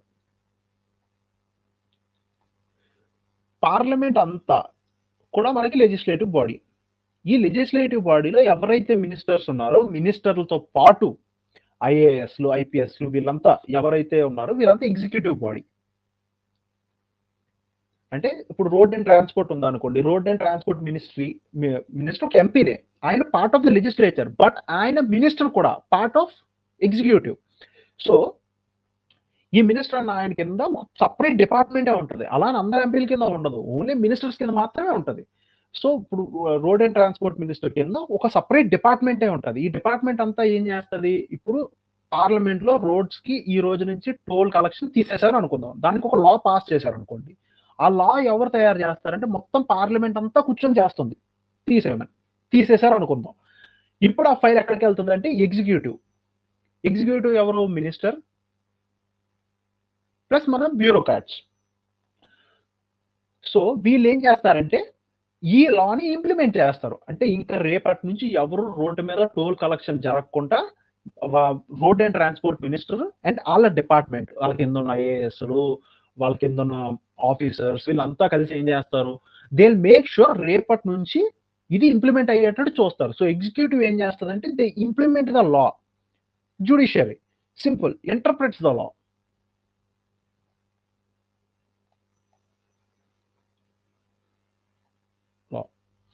ఇప్పుడు సింపుల్ గా ఆ పర్టికులర్ టోల్ తీసేమన్న దాంట్లో ఆల్ రోడ్స్ అని ఉంది అనుకోండి, ఆల్ రోడ్స్ ఇన్ ఇండియా అని ఉంది అనుకోండి. ఇప్పుడు సడన్ గా మీరు ఎక్కడో ఒక విలేజ్ లో రోడ్ ట్యాక్స్ వసూలు చేస్తున్నారని తెలిసినప్పుడు అక్కడికి వెళ్తే మీరు అసలు ఎందుకు ట్యాక్స్ వసూలు చేస్తున్నారు, వసూలు చేయకూడదని చెప్పారు కదండి. వాళ్ళు చెప్పిన రీజన్ ఏంటంటే ఇక్కడ రోడ్ లేదు, ఇది ఒక మట్టి రోడ్డు, దీన్ని మనం రోడ్డు కింద కన్సిడర్ చేయడానికి లేదు. అంటే మీరు రోడ్డు వేయలేదు కదా, తారు కాదు కదా, సిమెంట్ కాదు కదా, ఏది వేయలేదు, ఇది ఒక మట్టి రోడ్డు, దీన్ని రోడ్డు అని అనలేము, ఇది ఒక ప్రైవేట్ ల్యాండ్, దీనిలో నుంచి మీరు పాస్ అవుతున్నారు కాబట్టి నాకు మీరు ట్యాక్స్ కట్టాలని ఎవరో పెట్టారు అనుకుందాం. ఎగ్జాంపుల్ చెప్తాను, ఎవరో పెట్టారు అనుకుందాం విలేజ్ లో ఎవరో. సో అప్పుడు జ్యుడిషియరీ దగ్గరికి వెళ్తే జ్యుడిషియరీ చెప్తుంది, ఇట్ ఇంటర్ప్రెట్స్ ద లా. ఏదైతే లా చేశారో ఆ లా అనేది ఇంటర్ప్రెట్ చేస్తుంది. రోడ్స్ అంటే ఇప్పుడు అక్కడ ఆల్ రోడ్స్ ఇన్ ఇండియాలో పార్టీ అక్కడ విలేజర్స్ చెప్తుంది ఏంటంటే ఇది రోడ్డు కింద రాదు, ఎందుకంటే ఇది జస్ట్ మట్టి డ్యాంప్ చేసాం అంతే, దీని మీద ఎటువంటి రోడ్ లేదు కాబట్టి ఇది రోడ్డు కింద రాదు అంటది. అప్పుడు కోర్టు ఏం చెప్తుంది అంటే మేబీ కోర్టు ఒక డెఫినేషన్ ఇవ్వచ్చు రోడ్డుకి. కోర్టు రోడ్డుకి డెఫినేషన్ ఏమని ఇస్తుంది, ఏదైతే ఒక ఏరియా ఉందో దాన్ని ట్రాన్స్పోర్ట్ కి యూజ్ చేస్తున్నామో, వెహికల్స్ వెళ్తూ వస్తూ ఉన్నాయో, లేదంటే పబ్లిక్ పర్పస్ కి యూజ్ చేస్తున్నారో దాన్ని రోడ్ అనే అంటాము. సో అది మట్టి రోడ్ అయినా కూడా అది ఆల్ రోడ్స్ లోకి వస్తుంది అని కోర్టు చెప్పొచ్చు. మీకు ఇంకో రీసెంట్ ఎగ్జాంపుల్ ఏంటంటే అరావళి హిల్స్ ఉంది. కోర్టు ఫస్ట్ ఏం చెప్పిందంటే మొన్న జరిగిన జడ్జిమెంట్ లో అరావళి హిల్స్ ని మీరు మైనింగ్ కి యూజ్ చేసుకోవచ్చు అని చెప్పింది. దాని తర్వాత మళ్ళీ జడ్జిమెంట్ ఏం చెప్పింది అంటే లేదు, మీరు అరావళి హిల్స్ ని మీరు మైనింగ్ కి యూజ్ చేయకూడదు అని చెప్పింది. ఏదైనా ఒక లా ఏం చెప్తుంది, అది దేన్ని ఉద్దేశించి చెప్తుంది, దాంట్లోకి ఏం వస్తాయి అన్నది ఇంటర్ప్రిటేషన్. ఒక లాని ఇంటర్ప్రిట్ చేయడం అంటే దాన్ని అర్థం చేసుకోవడం ఎవరు చేస్తారంటే కోర్టు పని. అంటే కోర్టు జస్ట్ ఇద్దరి మధ్యన ఉన్న ప్రాబ్లమ్స్ ని సాల్వ్ చేయడం వరకే కాదు, లాని కూడా ఇంటర్ప్రిట్ చేస్తుంది అనమాట. ఇప్పుడు ఆల్ పీపుల్ అన్నాను అనుకోండి, దీన్ని ఎలా ఇంటర్ప్రిట్ చేస్తారంటే ఆల్ పీపుల్ అంటే నువ్వు ఉమెన్, చిల్డ్రన్, అన్ని జెండర్స్ ని అంటున్నావా, లేదా కొంతమందినే అంటున్నావా, ఏజ్ కేటగిరీ ఏమన్నా ఉందా, ఇదంతా ఇంటర్ప్రిటేషన్ అనమాట. సో లాలో ఆల్ పీపుల్ ఉంది కదా అని అది అందరికీ వర్తిస్తుందా, అందరికీ వర్తించదా, ఇలాంటివన్నీ కూడా మనకి జ్యుడిషియరీ ఇంటర్ప్రిట్ చేస్తుంది. Okay, so next separation of power, next fundamental rights.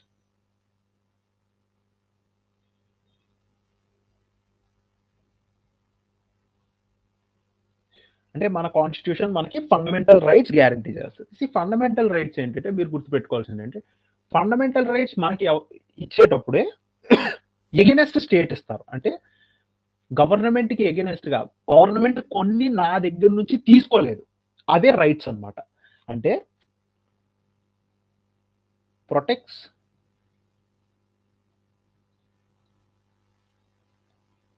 Citizens from state, ఇక్కడ స్టేట్ అంటే government, and oppression, social oppression అన్నాం, రైట్. సో కొన్ని స్టేట్స్ నా దగ్గర నుంచి తీసుకోలేదు. అంటే ఇప్పుడు నేను మాట్లాడుతున్నాను, నాకు గవర్నమెంట్ పాలసీ నచ్చలేదు, నేను గవర్నమెంట్కి అగెన్స్ట్ గా మాట్లాడతాను, దానికి స్టేట్ నన్ను ఏమీ చేసేదానికి లేదు, ఇట్స్ రైట్ ఫర్ మీ. అలానే నేను నాకు నచ్చిన రిలీజియన్ ని పాటిస్తాను. అంటే నాకు హిందూయిజం కావాలంటే హిందూయిజం, జైనిజం కావాలంటే జైనిజం, బుద్ధిజం కావాలంటే బుద్ధిజం, నాకు నచ్చిన రిలీజియన్ ని నేను పాటిస్తాను. స్టేట్ నన్ను అబ్జెక్ట్ చేసేదానికి లేదు. అంటే మీరు ఈ రిలీజియన్ మారారు కాబట్టి మీరు ఇండియాలో ఉండకూడదు, లేదంటే మీకు బెనిఫిట్స్ రావు, ఇలా అనడానికి లేదు. You can't discriminate me. So state కి అగెనెస్ట్ గా ఏదైతే రైట్స్ మనకు వస్తాయో ఆ రైట్స్ ఫండమెంటల్ రైట్స్ అంటాం అనమాట. సో బేసిక్ గా ఫండమెంటల్ రైట్స్ అన్ని కూడా ఇప్పుడు మీరు చూసారనుకోండి, రైట్ టు ఆపర్చునిటీ అంటారు. అంటే నాకు ఇప్పుడు ఒక ఎగ్జామ్ నోటిఫికేషన్ రిలీజ్ అయితే నాకు అప్లై చేసే హక్కు ఉంది, నేను అప్లై చేయకూడదు అనడానికి లేదు. ఇది నాకు protection against the state. So state కి ఎగెనెస్ట్ గా కొన్ని రైట్స్ మనకు ప్రొవైడ్ చేస్తారు. మాక్సిమం ఫండమెంటల్ రైట్స్ అన్ని కూడా స్టేట్ కి ఎగెనెస్ట్ గానే ఉంటాయి. అంటే గవర్నమెంట్ ఏదైతే మన దగ్గర నుంచి తీసుకోలేదో అది మన ఫండమెంటల్ రైట్ అవుతుంది. సో అలానే మీరు చూసారనుకోండి, ఇప్పుడు right against exploitation, child labour అనేది ఒక ఫండమెంటల్ రైట్. అంటే చిన్నపిల్లల్ని పనిలో పెట్టకూడదు. వన్ కేసు పెట్టారనుకోండి, it is violating the right. మీరు అప్పుడు ఏం చేయొచ్చు, కోర్టుకి వెళ్ళొచ్చు, లేదంటే కంప్లైంట్ చేయొచ్చు, ఏదైనా చేయొచ్చు. ఎగెనెస్ట్ సోషల్ ఆపరేషన్, లేదంటే ఎవరో అన్‌టచబిలిటీ ప్రాక్టీస్ చేస్తున్నారు ఇంకా. అంటే నాట్ జస్ట్ స్టేట్, అంటే ఫండమెంటల్ రైట్స్ అంటే నాట్ జస్ట్ స్టేట్, బట్ మనకి ఈ పాయింట్ ఐడియా ఉంటుంది. అంటే సోషల్ అప్రెషన్ కి ఎగెనెస్ట్ గా, అంటే ఇప్పుడు ఎక్కడో అన్‌టచబిలిటీ జరుగుతుంది అనుకోండి, ఇంకా ప్రాక్టీస్ చేస్తున్నారు అనుకోండి, అది మన ఫండమెంటల్ రైట్స్ ని అబ్జెక్ట్ చేస్తుంది. ఇది మన బేసిక్ గా ఐడియా ఉంటుంది. మనకి ఇప్పుడు కొత్తగా మనం అర్థం చేసుకోవాల్సింది ఏంటంటే it's against the state also. Untouchability ఉంటుంది, లేదంటే చిన్నపిల్లలతో పని చేపిస్తున్నారు, లేదంటే ఉమెన్ కి ఎడ్యుకేషన్ ఇవ్వట్లేదు. So right to education is also a fundamental right. So మన కాన్స్టిట్యూషన్ ఏంటంటే మనకి సోషల్ అప్రెషన్ తో పాటు గవర్నమెంట్ కి ఎగెనెస్ట్ గా కూడా కొన్ని రైట్స్ ని ప్రొవైడ్ చేస్తుంది. అలానే మీరు చాలా కన్సిడర్ చేయొచ్చు. ఇప్పుడు మైనారిటీస్ కొన్ని ఉంటాయి, అంటే కొన్ని లాంగ్వేజెస్ ఉంటాయి, చాలా తక్కువ మంది మాట్లాడతారు అనమాట. మైనారిటీ పీపుల్ రఫ్లీ 100, 200 లేదా 300 పీపులే మాట్లాడతారు. వాళ్ళు వెళ్ళిపోతే, అంటే వాళ్ళు వానిష్ అయిపోతే మళ్ళీ మనకు ఆ లాంగ్వేజ్ దొరకదు అనుకోండి, గవర్నమెంట్ వాళ్ళకి సపోర్ట్ చేస్తుంది. They have a right to protect their culture and identity. ఆ లాంగ్వేజ్ ని వాళ్ళు కాపాడుకునే దానికి కూడా వాళ్ళకి ఒక రైట్ ఉంది. సో వాళ్ళు గవర్నమెంట్ దగ్గరికి వెళ్ళి మా లాంగ్వేజ్ వానిష్ అయిపోతుంది, మా కస్టమ్స్ వానిష్ అయిపోతున్నాయి, సో దీన్ని ప్రొటెక్ట్ చేయడానికి మేము ఒక ఇన్స్టిట్యూషన్ పెట్టుకుంటాము అని పెట్టుకోవచ్చు. ఆ రైట్ కూడా వాళ్ళకు ఉంది. So right to protect. So వాళ్ళు ఒక స్కూల్ పెట్టుకోవచ్చు, లేదంటే ఒక ఇన్స్టిట్యూషన్ పెట్టుకోవచ్చు, వాళ్ళ లాంగ్వేజ్ మాయమైపోకుండా, లేదంటే వానిష్ అయిపోకుండా. So they have the right. So fundamental rights broad rights, మీకు చాలా రైట్స్. అంటే ఇప్పుడు right to speech, right to say no, అంటే మీరు మాట్లాడుకుంటా ఉండడం, right to be remain silent కూడా మీకు ఫండమెంటల్ రైట్ అవుతుంది. సో బ్రాడ్ రైట్స్ ని మనకి ఇండియన్ కాన్స్టిట్యూషన్ గ్రాంట్ చేస్తుంది. ఓకే, నెక్స్ట్ ఇండియన్ కాన్స్టిట్యూషన్ లో ఏముంటాయంటే డిపిఎస్పి. డిపిఎస్పి ఏంటంటే డైరెక్టివ్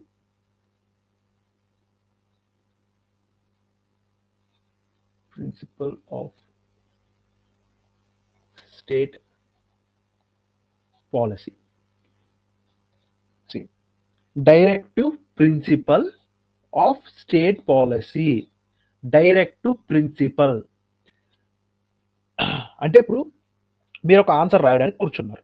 మీరు ఆన్సర్ రాయడానికి కూర్చున్నప్పుడు నేను మీకు కొన్ని డైరెక్షన్స్ ఇచ్చాను అనుకోండి. అంటే మీరు రాసే ఆన్సర్ ఎలా ఉండాలి, ఈ పాయింట్స్ ఇంక్లూడ్ అయ్యి ఉండాలి, ఈ పాయింట్స్ మీరు అసలు టచ్ చేయకూడదు అని నేను మీకు ఒక డైరెక్షన్ ఇచ్చాను అనుకోండి. అదే డైరెక్టివ్ ప్రిన్సిపల్. డైరెక్టివ్ ప్రిన్సిపల్ అంటే ఏం లేదు, ఇట్స్ డైరెక్షన్. ఏ డైరెక్షన్ లో అని డైరెక్టివ్ ప్రిన్సిపల్స్, కొన్ని ప్రిన్సిపల్స్ ఇస్తాను, అవి మిమ్మల్ని డైరెక్ట్ చేస్తాయి. Directive principles of state policy అంటే, స్టేట్ పాలసీ అంటే గవర్నమెంట్ లాస్. అంటే ఏదైనా గవర్నమెంట్ ఒక లా చేసేటప్పుడు ఆ లాకి సంబంధించిన కొన్ని ప్రిన్సిపల్స్, ఆ ప్రిన్సిపల్స్ ఎలా అంటే ఆ లా ఎలా చెయ్యాలి అన్న డైరెక్షన్ ఇస్తాయి. అంటే జస్ట్ నేను మీకు ఆన్సర్ ఎలా రాయాలి, అందులో ఏముండకూడదు, ఏముండాలి అని ఒక డైరెక్షన్ ఇచ్చానో, ఒక స్టేట్ పాలసీ చేసేటప్పుడు కూడా ఈ డిపిఎస్పిస్ అన్నవి ఒక డైరెక్షన్ ఇస్తాయి. అంటే నేను ఇప్పుడు ఒక లా చేసేటప్పుడు ఇండియాలో ఉన్న కండిషన్స్ లో నేను అర్థం చేసుకోవాల్సింది ఏంటంటే, నేను చేసే లా ఉమెన్ ని డిస్క్రిమినేట్ చేయకూడదు, లేదంటే ఎస్సీ ఎస్టీస్ ని డిస్క్రిమినేట్ చేయకూడదు, లేదంటే చిన్నపిల్లలు కానీ ముసలి వాళ్ళని కానీ ఈ లా వల్ల ఎలాంటి ఇబ్బంది రాకూడదు. ఇది ఒక డైరెక్షన్. ఎందుకంటే మనకి తరతరాలుగా over the centuries or decades మనకి కొంచెం డిస్క్రిమినేషన్ అనేది జరిగింది. దాన్ని మైండ్ లో పెట్టుకొని మనం డిపిఎస్సిస్ లో ఆ డైరెక్షన్స్ మెన్షన్ చేస్తాం. అంటే public health, education, minimum wages. ఇప్పుడు ఇండియాలో మినిమం వేజెస్ అన్నది చాలా ప్రాబ్లం. అంటే మనం బ్రిటిష్ టైం నుంచి చూస్తున్నాం. మనకున్న ప్రాబ్లం ఏంటి, మనకి ఎప్పుడు చేసే పనికి తగిన డబ్బులు ఇచ్చేవారు కాదు. ఇప్పుడు directive principles of state policy ఏం చెప్తుందంటే, మీరు ఏ పాలసీ అయినా చేయండి, it shouldn't affect minimum wages, లేదంటే it shouldn't affect public health. అంటే మాకు పెద్ద ప్రాజెక్ట్ కట్టాలనుకుంటున్నాం, పెద్ద ప్రాజెక్ట్ కట్టాలనుకున్నప్పుడు అక్కడ ఉన్న చెట్లన్నీ కొట్టేయాల్సి వచ్చింది అనుకోండి. ఆ చెట్లన్నీ కొట్టేయడం వల్ల, లేదంటే అక్కడ ఫ్యాక్టరీ కట్టడం వల్ల పక్కనే ఉన్న ఒక పాండ్ పొల్యూట్ అయింది అనుకోండి, ఆ పాండ్ లో నుంచి కొంతమంది వాటర్ తాగుతున్నారు అనుకోండి, వాళ్ళ హెల్త్ ఎఫెక్ట్ అవుతుంది కదా. So directive principles of state policy ఏం చెప్తుందంటే, డెవలప్మెంట్ అవసరమే, మీరు డెవలప్ అవ్వాలి, ఫ్యాక్టరీ కట్టాలి, కానీ అది పబ్లిక్ హెల్త్ ని కానీ మినిమం వేజెస్ ని కానీ వైలేట్ చేయకూడదు. అంటే మీరు మేబీ అక్కడ చెట్లు కొట్టేశారు, వేరే చోట్ల చెట్లు నాటండి, వాటర్ ని ఆ లేక్ లోకి రిలీజ్ చేయకుండా మీరు సపరేట్ గా ఒక పూల్ అన్నది తయారు చేసుకోండి, లేదంటే ఒక ట్యాంక్ అన్నది కన్స్ట్రక్ట్ చేసుకోండి. సో మనం చేసే పని వల్ల, మనం చేసే పనికి ఒక డైరెక్షన్ ఇవ్వడమే directive principles of state policy అనమాట. It's like a guiding light. అంటే మనం ఏ డైరెక్షన్ లో వెళ్తున్నాము, ఎలా వెళ్తున్నాము, కొన్ని చేయకూడదు, కొన్ని పనులు చేయాలి, అది ప్రతి కంట్రీకి డిఫరెంట్ గా ఉంటాయి. అలా మన ఇండియన్ కాంటినెంట్ కి సంబంధించినంత వరకు, సబ్ కాంటినెంట్ కి సంబంధించినంత వరకు ఉన్న కండిషన్స్ ని మైండ్ లో పెట్టుకొని డిపిఎస్పిస్ అన్న రాశారన్నమాట. సో ఈ డిపిఎస్పిస్ లో ఉమెన్ గురించి ఉంటుంది, చిల్డ్రన్ గురించి ఉంటుంది, మినిమం వేజెస్, పబ్లిక్ హెల్త్ ఉంటుంది, ఈక్వాలిటీ గురించి ఉంటుంది. సో మీరు ఏ లా చేసినా కూడా ఇవన్నీ మైండ్ లో పెట్టుకోవాలి, ఇవంతా మైండ్ లో పెట్టుకొని ఆ లాని చేయాలి. ఇది directive principles of state policy. So రఫ్లీ అబౌట్ కాన్స్టిట్యూషన్ మీకు ఇంకా స్టాండర్డ్ గా క్లాసెస్ స్టార్ట్ అయినప్పుడు ఇన్ డెప్త్ గా అర్థమవుతుంది. సో అసలు మనకి ఎందుకు కాన్స్టిట్యూషన్ ఉండాలి ఒక పాయింట్, తర్వాత కాన్స్టిట్యూషన్ ఎన్ని రోజుల్లో రాశారు అన్నది రఫ్ ఐడియా ఉంది బుక్ లో. Next key features. Once constitution ఎందుకు ఉండాలో మనకు తెలుసు, కాన్స్టిట్యూషన్ ఇండియాలో ఎలా రెడీ అయిందో మనకు తెలుసు. 300 మెంబర్స్ ఆల్మోస్ట్ 2 years 11 months పాటు రాశారు. రాసిన తర్వాత దాని కీ ఫ్యూచర్స్ ఏంటి, federalism, parliamentary form of government, separation of powers, fundamental rights, DPSPs, ఇవన్నీ మనకి మన ఇండియన్ కాన్స్టిట్యూషన్ లో features. Okay, now the next topic, secularism. So secularism అంటే ఏంటంటే separation of state and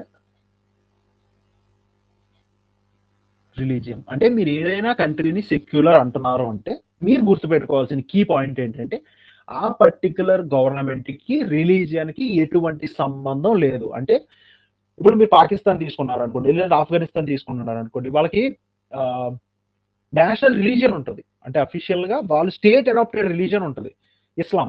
Bangladesh కూడా ఇస్లాం. మీరు అలానే యూకేకి వెళ్ళారు అనుకోండి, యూకేలో వాళ్ళ నేషనల్ రిలీజియన్ ఏంటంటే క్రిస్టియానిటీ. ఓకే. సో అలా కొన్ని కంట్రీస్‌కి గవర్నమెంట్ అఫీషియల్‌గా వాళ్ళొక రిలీజియన్‌ని అడాప్ట్ చేసుకుంటారనమాట. అది సెక్యులర్ కంట్రీస్ అనం మనం. సెక్యులర్ కంట్రీస్ అంటే ఏంటంటే ఖచ్చితంగా స్టేట్ గవర్నమెంట్‌కి, రిలీజియన్‌కి ఎటువంటి సంబంధం ఉండకూడదు. దీన్ని మనం సెక్యులరిజం అంటాం. సో ఇక్కడ స్టేట్ అంటే మీరు గవర్నమెంటే అని కాదు. ఇప్పుడు కోర్ట్ గాని, లేదంటే ఆఫీసర్స్ కానీ, స్టేట్ అంటే మొత్తం మిషనరీ అనమాట. మీరు పీపుల్‌ని పక్కకు తీసి చూస్తే మిగతాదంతా స్టేటే. మీకు స్టేట్‌కి పర్ఫెక్ట్ డెఫినిషన్ ఉంటది. ఆ డెఫినిషనే మనం ఒక రోజంతా డిస్కస్ చేస్తాం. స్టేట్ అంటే స్టేట్‌లోకి ఏమొస్తాయి, ఏం రావు అని కోర్ట్ 2, 3 సార్లు డెఫినిషన్ మార్చింది. ఎవరెవరు స్టేట్ అనే వర్డ్‌లో ఎవరెవరు ఉంటారు, ఎవరెవరు ఉండరు అని చాలా డెఫినిషన్ ఇచ్చింది. Will understand. బట్ మీరు స్టేట్ అంటే గుర్తుపెట్టుకోవాల్సింది ఏంటంటే గవర్నమెంట్, మిషనరీ అంతా ఆఫీసర్స్ అందరూ. సో వీళ్ళందరికీ కూడా రిలీజియన్‌తో ఎటువంటి సంబంధం ఉండకూడదు. అంటే ఇప్పుడు మీరు కోర్ట్‌కెళ్లారనుకోండి. మీరు హిందూ అని చెప్పి హిందూ ధర్మం ప్రకారం జడ్జ్‌మెంట్ ఇవ్వకూడదు. లేదా ముస్లిం అని చెప్పి ముస్లిం ధర్మం ప్రకారం జడ్జ్‌మెంట్ ఇవ్వకూడదు. అలానే మీరు స్కూల్‌కెళ్లారనుకోండి. మీరు ఏ రిలీజియన్ అని అడిగి, ఆ రిలీజియన్ బట్టి మీకు అడ్మిషన్ ఇవ్వకూడదు. సో ఇలాంటివి ఉండకూడదనమాట. అంటే స్టేట్‌కి సంబంధించి ఎలాంటి సంబంధం కూడా రిలీజియన్‌తో ఉండకూడదు. అసలు ఇది ఎందుకు నెసెసరీ? వై? సెక్యులరిజం అనేది వై నెసెసరీ అంటే simple. Protects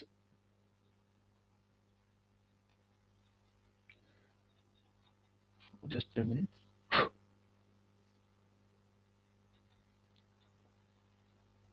domination between religion. ఇప్పుడు ఇన్ కేస్ స్టేట్ ఒక పాకిస్తాన్‌కి ఇస్లాం ఉంది, ఆఫ్ఘనిస్తాన్‌కి ఇస్లాం ఉంది. ఇటు బంగ్లాదేశ్ రండి, బంగ్లాదేశ్ కూడా ఇస్లామే. అలా మీ శ్రీలంకకి వెళ్ళారనుకోండి, బుద్ధిజంకి కాన్స్టిట్యూషనల్ స్టేటస్ ఇచ్చారు. మనం అఫీషియల్ లాంగ్వేజ్ అని అనలేము. అఫీషియల్ రిలీజియన్ అని అనలేము శ్రీలంకకి. బట్ కాన్స్టిట్యూషనల్ స్టేటస్ ఉంది బుద్ధిజంకి. మీరు అలానే థాయిలాండ్ వెళ్ళారనుకోండి, బుద్ధిజం ఉంది. సో ఏదైనా ఒక కంట్రీ ప్రాపర్‌గా ఒక రిలీజియన్ అడాప్ట్ చేసుకుంది అనుకోండి, నేషనల్ రిలీజియన్ కింద. సో ఆబ్వియస్‌లీ ఏమవుతదంటే దాన్ని సపోర్ట్ చేస్తది. ఒక రిలీజియన్‌ని స్టేట్ సపోర్ట్ చేస్తున్నప్పుడు, so obviously there is a chance అక్కడ అదర్ రిలీజియన్స్ సఫర్ అవుతాయి. అంటే ఒక రిలీజియన్ స్టేట్ సపోర్ట్ చేస్తుందంటే మిగతాదాన్ని నెగ్లెక్ట్ చేస్తుందనే కదా! సో వాళ్ళు సఫర్ అవ్వడానికి ఛాన్సెస్ ఉన్నాయి. So protects domination between religion. So secularism ఎందుకు అవసరం అంటే, ఇప్పుడు స్టేట్ అన్నది కంప్లీట్‌గా ఒక రిలీజియన్ సైడ్ తీసుకుంటే మిగతా రిలీజియన్స్ ఖచ్చితంగా సఫర్ అవుతాయి. ఇది ఒక పాయింట్. మీకు హిస్టారికల్‌గా చాలా ఎగ్జాంపుల్స్ ఉంటాయి. ఇప్పుడు మీకు నాజీ జర్మనీలో జ్యూస్ అన్నవాళ్ళు చాలా సఫర్ అయ్యారు. ఇప్పటికే మనం స్టోరీస్ వింటుంటాం కదా! సో సెక్యులరిజం లేకపోవడం వల్ల ఇది జరిగింది. నిజంగా అక్కడ సెక్యులరిజం ఉండుంటే ఇది జరగకపోను. నెక్స్ట్ ప్రివెంట్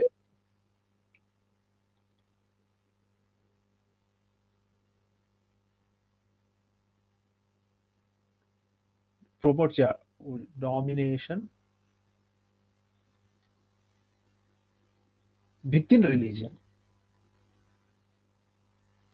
సింపుల్ ఏంటంటే ఇప్పుడు స్టేట్ ఒక రిలీజియన్‌ని సపోర్ట్ చేస్తుంది అనుకుందాం. ఎగ్జాంపుల్ పాకిస్తాన్ ఇస్లాంని సపోర్ట్ చేస్తుంది అనుకుందాం. ఇప్పుడు ఫర్దర్‌గా ఏమవుతదంటే దాంట్లో క్యాస్ట్ డివిజన్ వస్తదనమాట. వన్స్ స్టేట్ సపోర్ట్ చేసి ఆ రిలీజియన్ స్ట్రాంగ్‌గా ఉన్నప్పుడు వాళ్ళలో వాళ్ళకి ఇష్యూస్ వస్తాయి. అంటే ఓకే. ఈ క్యాస్ట్ వాళ్ళు మాత్రమే ఒరిజినల్ ముస్లిమ్స్, లేదంటే ఈ క్యాస్ట్‌కి సంబంధించిన వాళ్ళు ఒరిజినల్ ముస్లిమ్స్ కాదనో, లేదంటే ఆహ్, వీళ్ళని ముట్టుకోకూడదనో. సో ఇలాంటి క్లమ్సీనెసెస్ అనేవి ఏర్పడతాయన్నమాట. సో ఎప్పుడైనా స్టేట్ ఒకదాన్ని సపోర్ట్ చేయడం స్టార్ట్ చేస్తే దానికి ఎక్స్‌క్లూసివిటీ అనేది పెరుగుతది కదా! సో అందరూ దాంట్లోకి ఎళ్ళాలనుకుంటారు. అందులో ఉన్నవాళ్ళు దాన్ని ప్రివెంట్ చేయాలనుకుంటారు. ఇప్పుడు స్టేట్‌లో ఇప్పుడు ఎగ్జాంపుల్ ఆహ్, హి ఒక ఎక్స్ రిలీజియన్‌ని ఇండియాలో సడెన్‌గా నేషనల్ రిలీజియన్ కింద అనౌన్స్ చేశారు అనుకుందాం. ఇప్పుడు అనౌన్స్ చేసినప్పుడు చాలా మంది ఈ రిలీజియన్‌లోకి ఎళ్ళాలనుకుంటారు. ఎందుకంటే స్టేట్ సపోర్ట్ చేస్తుంది కాబట్టి. ఈ రిలీజియన్‌లో ఉన్న వాళ్ళు ఏమనుకుంటున్నారు, ఎక్కువ మందొస్తే డైల్యూట్ అయిపోతది. రాకూడదు అని ట్రై చేస్తారు. సో స్టేట్ సపోర్ట్ చేస్తుంది కాబట్టి వితిన్ ఆ రిలీజియన్‌లో ఇష్యూస్ అనేవి రైజ్ అవుతాయి. సో ఇది ఒక point. Next to protect individual freedom. అంటే ఇప్పుడు ఒక స్టేట్ ఏదైతే ఉందో, ఆ స్టేట్ అన్ని రిలీజియన్స్‌ని ఈక్వల్‌గా చూస్తుందనుకోండి. అది నాకు ఇండివిడ్యువల్ ఫ్రీడమ్‌ని ఇస్తది. ఎలా ఇస్తది ఫ్రీడమ్‌ని అంటే, నాకు ఇప్పుడు హిందూయిజం అంటే ఇష్టం. నేను హిందూయిజంలో ఈరోజు ఉంటాను. ఎంటర్ అవుతాను. తర్వాత లేదంటే నేను ఎగ్జిట్ అయిపోతాను. నేను ఎగ్జిట్ అయిపోయి నేను ఇంకొక రిలీజియన్ చూస్ చేసుకుంటాను, లేదా బుద్ధిజం చూస్ చేసుకుంటాను, లేదంటే జైనిజం చూస్ చేసుకుంటాను. ఇక్కడ నాకు ఒక ఫ్రీడమ్ ఉంది. ఎందుకు ఉంది అంటే సెక్యులరిజం ఉన్నప్పుడు స్టేట్ దేన్ని సపోర్ట్ చేయట్లేదు, దేన్ని డిస్క్రిమినేట్ చేయట్లేదు, అన్ని ఈక్వల్ గా ఉన్నాయి. అన్ని ఈక్వల్ గా ఉన్నప్పుడు నాకు ఒక పర్సనల్ ఫ్రీడమ్ ఉంటది. నాకు ఏది ఇష్టము, నేను దేంట్లో జాయిన్ అవ్వాలనుకుంటున్నాను అనేది నాకు ఒక ఫ్రీడమ్ ఉంటుంది. నెక్స్ట్ ఇది సెక్యులరిజం ఎందుకు అవసరం అనడానికి ఒక 4-5 పాయింట్స్. బట్ ఇండియాలో సెక్యులరిజం ఎలా ఉంటుందో చూద్దాం. ఇండియా అండ్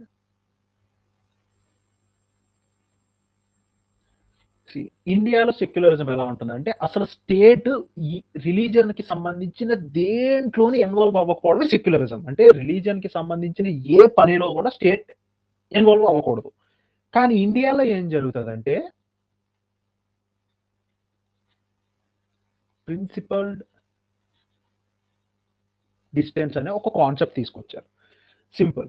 నార్మల్గా ఏంటి, సెక్యులరిజం అంటే రిలీజియన్ ఇది, స్టేట్ ఇది, రైట్? అసలు కనెక్షనే ఉండకూడదు, అసలు దేనికి సంబంధమే ఉండకూడదు. ఇది సెక్యులరిజం ఒక కాన్సెప్ట్. కానీ ఇండియాలో సెక్యులరిజం కాన్సెప్ట్ ఏంటంటే ఇది స్టేట్, ఎన్ని రిలీజియన్స్ అయినా ఉండవండి, religion 1, religion 2, religion 3, religion 4, equal distance.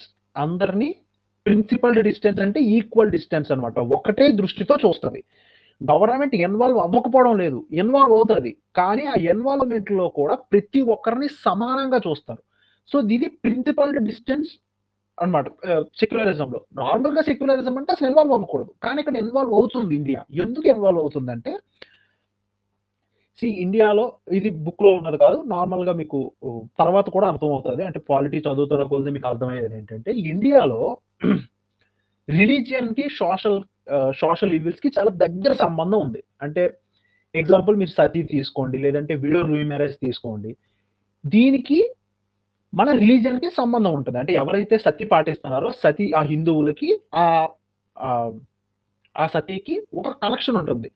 ఇప్పుడు మీరు సింపుల్ గా అన్టచబిలిటీ కూడా చూసారనుకోండి. అన్టచబిలిటీ ఎక్కడి నుంచి వచ్చిందంటే టెక్స్ట్ నుంచే వచ్చింది, మన రిలీజియస్ టెక్స్ట్ నుంచే వచ్చింది. 4 వర్ణాస్ లేటర్ క్యాస్ట్ల కింద కన్వర్ట్ అయింది. సో మన దగ్గర ఉన్న ప్రతి సోషల్ ఈవెంట్ కి కూడా రిలీజియస్ కనెక్షన్ ఉంటుంది.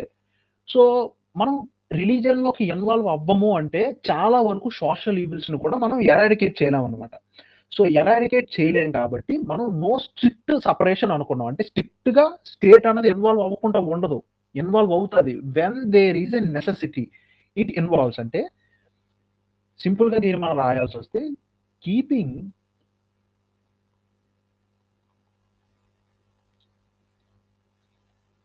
religion from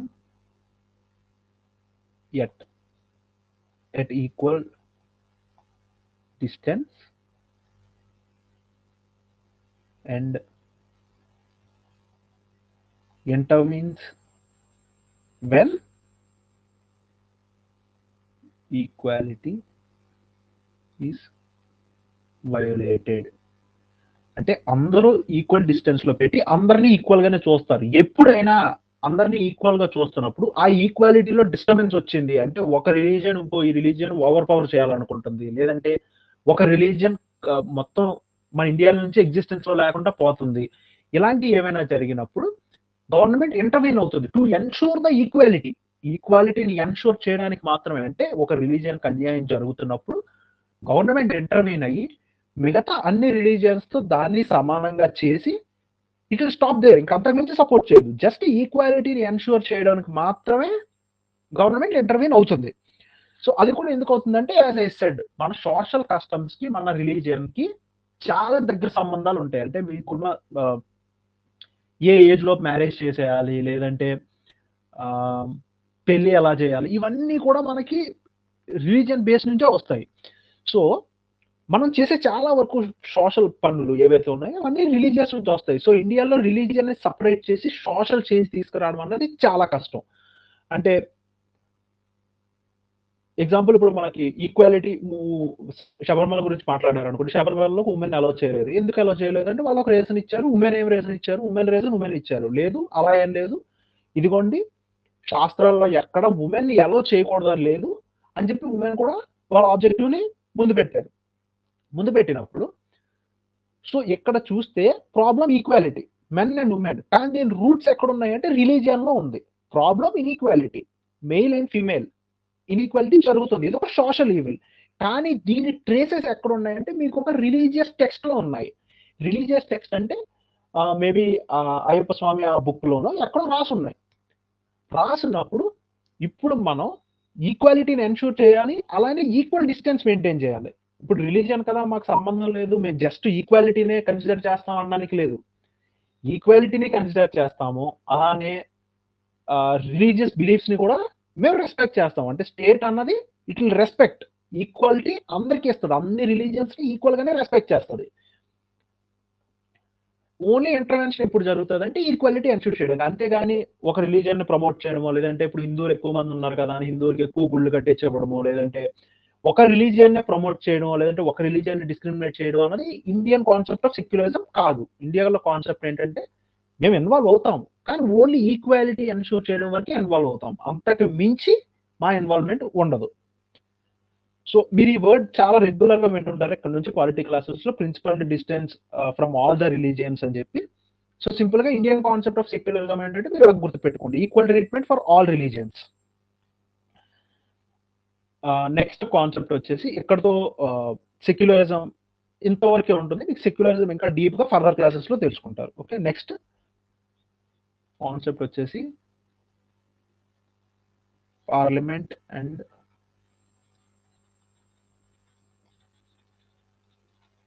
law making. Parliament అంటే ఏంటి, పార్లమెంట్ లో లాస్ ఏ విధంగా చేస్తారు, అసలు వై పార్లమెంట్ మ్యాటర్స్ అన్నది ఇదిలో first point. Why matters, why parliament matters, అసలు పార్లమెంట్ ఎందుకు మ్యాటర్స్? సింపుల్ గా ఒక 3 పాయింట్స్ ఇందులో మెన్షన్ చేస్తున్నాయి. సింపుల్, సిటిజన్స్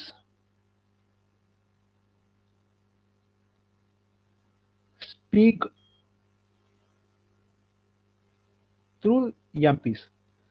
అంతే కదా, మనం ఎంపీని ఎలక్ట్ చేసుకున్నామంటే నా తరపున మీరు మాట్లాడండి, నా తరపున మీరు లా చేయండి అని మనం ఆయనకి పవర్ ఇస్తున్నట్టు. We vote for it, we voted for him, sorry we voted for him. So first thing ఏంటంటే సిటిజన్ స్పీక్ త్రూ ఎంపీస్. అలానే law making,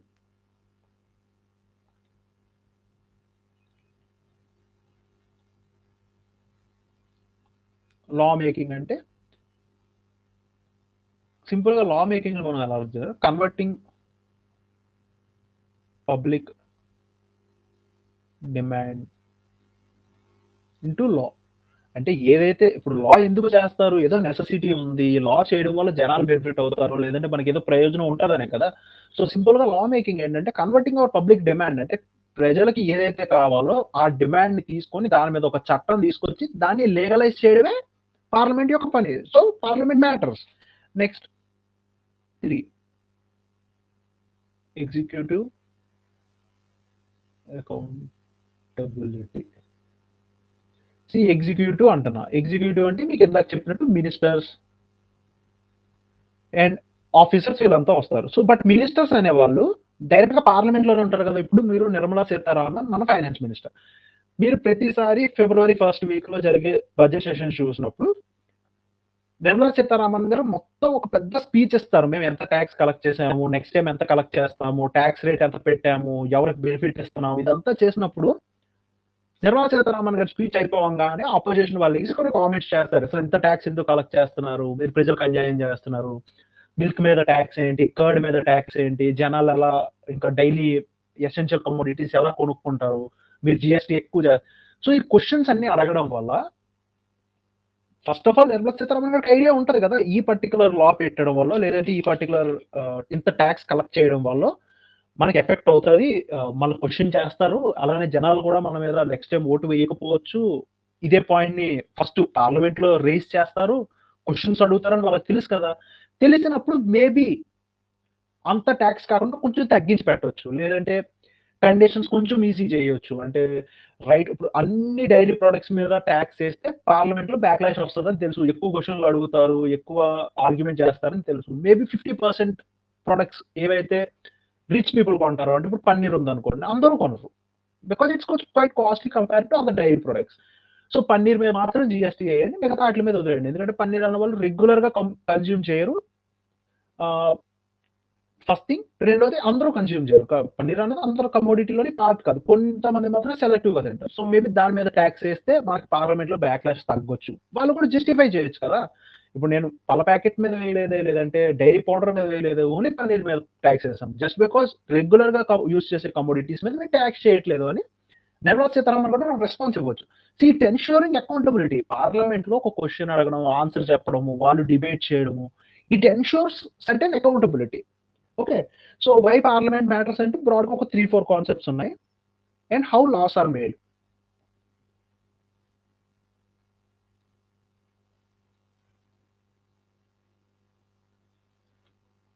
how laws are made అంటే సింపుల్‌గా ఫస్ట్ బిల్ అంటాము. అంటే ఏదైతే డాక్యుమెంట్ ఉన్నదో అది పాస్ అవ్వకముందు దాన్ని బిల్ అంటాము. వన్స్ పాస్ అయిపోయిన తర్వాత దాన్ని యాక్ట్ అంటాం. సో, బిల్ అన్నది ఫస్ట్ డిస్కషన్‌కి పెడతారు. అంటే ఒక హౌస్‌లో ఇంట్రొడ్యూస్ చేస్తారు. బిల్ ఇంట్రొడ్యూస్ చేస్తారు. ఇంట్రొడ్యూస్ చేసిన తర్వాత ఐదర్ లోక్‌సభ ఆర్ రాజ్యసభ దేంట్లో అయినా. Depending upon the bill. Introduce చేశాక వాళ్ళు డిస్కస్ చేస్తారు. అంటే వీళ్ళు చెప్పాల్సిన పాయింట్స్ వీళ్ళు చెప్తారు గవర్నమెంట్. అపోజిషన్ అడగాల్సిన పాయింట్స్ అపోజిషన్ చెప్తుంది. మొత్తం అందరూ డిస్కస్ చేశాక it will sent for a committee review. ఇది మనం ఇప్పటిదాకా వినుండం కమిటీ రివ్యూ అన్నది. కమిటీ రివ్యూ అంటే ఏంటంటే రాజ్యసభ, లోక్‌సభలోని ఎంపీసే డిఫరెంట్ కమిటీస్ ఉంటారన్నమాట. అంటే అన్నిటిలో అందరికీ నాలెడ్జ్ ఉండదు. అంటే ఇప్పుడు నేను ఒక ఏవియేషన్ సెక్టర్ గురించి మాట్లాడుతున్నాను అనుకోండి. ఏవియేషన్ సెక్టర్ గురించి సంబంధించినంత వరకు ఒక బిల్ పెట్టారనుకోండి. ఆ బిల్ గురించి డిస్కషన్ జరిగాక దాన్ని ఒక కమిటీకి పంపిస్తారు. ఈ కమిటీలో ఎవరుంటారంటే ఆ రిలవెంట్ ఫీల్డ్‌లో నాలెడ్జ్ ఉన్న ఎంపీస్ కానీ వాళ్ళు అందరిని ఒక కమిటీ కింద ఏర్పాటు చేస్తారు. ఈ కమిటీ ఏం చేస్తదంటే ఏదైతే బిల్ ఇంట్రొడ్యూస్ చేస్తారో దీన్ని డీటెయిల్డ్‌గా స్టడీ చేస్తారు. అసలు ఇందులో ఉన్న ప్రాబ్లమ్స్ ఏంటి? ఏం జరగబోతుంది? ఔట్‌కమ్స్ ఏముంటాయి? పాజిటివ్స్ ఏంటి? నెగెటివ్స్ ఏంటి? ఇదంతా ఒక రిపోర్ట్ చేస్తారు. ఇప్పుడు ఈ రిపోర్ట్ ప్లస్ ఆ బిల్ ఏదైతే ఈ బిల్ ఉందో ఈ బిల్ ప్లస్ రిపోర్ట్‌ని ఓటింగ్‌కి పెడతారు. సో, ఓటింగ్ అయ్యాక ఇన్ కేస్ పార్లమెంట్‌లో పాస్ అయిపోయిందనుకోండి అది ప్రెసిడెంట్ ఆఫ్ ఇండియాకి పంపిస్తారు. ప్రెసిడెంట్ ఆఫ్ ఇండియా సంతకం పెడతానే అది యాక్ట్ కింద మారిపోద్ది. బిల్ దగ్గర స్టార్ట్ అయింది. బిల్ యాక్ట్ కింద కన్వర్ట్ అవుతుంది. సో, ఇది అవ్వడానికి ఫస్ట్ ఇంట్రడక్షన్ అయ్యాక డిస్కస్ చేస్తారు. డిస్కస్ అయ్యాక కమిటీకి పంపిస్తారు. కమిటీకి వెళ్ళొచ్చిన తర్వాత ఆ రిపోర్ట్‌ని, బిల్‌ని పెట్టి అప్పుడు ఓటింగ్‌కి తీసుకెళ్తారు. సో, ఓటింగ్ అయ్యాక వన్స్ పాస్ అయిపోతే ప్రెసిడెంట్ ఆఫ్ ఇండియాకి పంపిస్తారు. ఓటింగ్‌లో ఫెయిల్ అయిందనుకోండి బిల్ గానే మిగిలిపోతుంది. అది ఎప్పటికీ యాక్ట్ అవ్వదు. ఇది ప్రాసెస్. నెక్స్ట్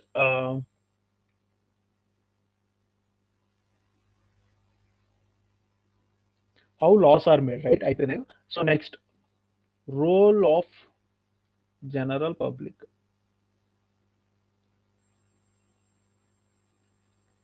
జనరల్ పబ్లిక్ ఏంటంటే ఇప్పుడు పార్లమెంట్ ఉంది, లాస్ చేస్తుంది ఇదంతా ఓకే.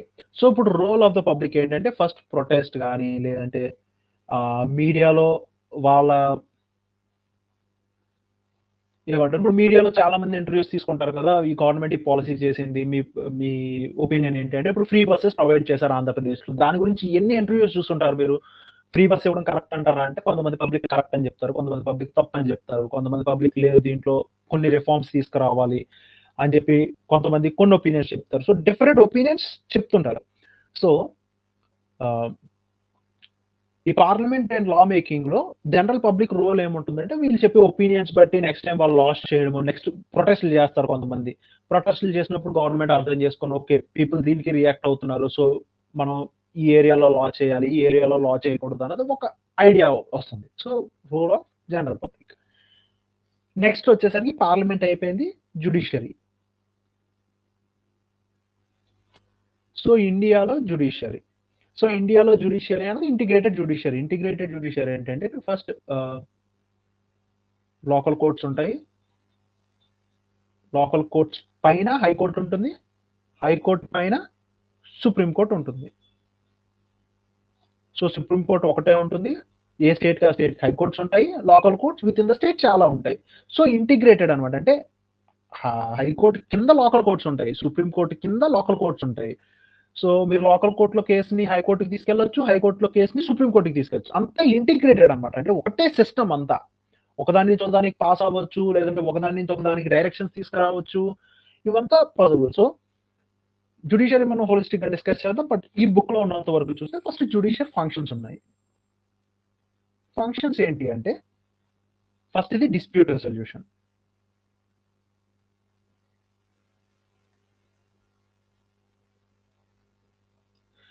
డిస్ప్యూట్ రెజల్యూషన్ అంటే బిట్వీన్ ఎవరైనా అంటే ఇద్దరు ఇండివిజువల్స్ మధ్యన గొడవ అవనివ్వండి, లేదంటే ఇండివిజువల్స్ ఎస్ఎస్ గవర్నమెంట్ అవ్వండి, లేదంటే state government versus central government అవనివ్వండి, ఏదైనా డిస్ప్యూట్ ఉంటే ఆ డిస్ప్యూట్ ని రిజాల్వ్ చేయడం మన జ్యుడిషియరీ యొక్క ఫంక్షన్. సో సెకండ్ ఫంక్షన్ చూస్తే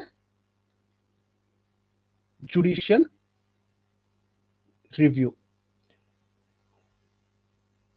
సింపుల్. రివ్యూ అని దేన్ని అంటాము?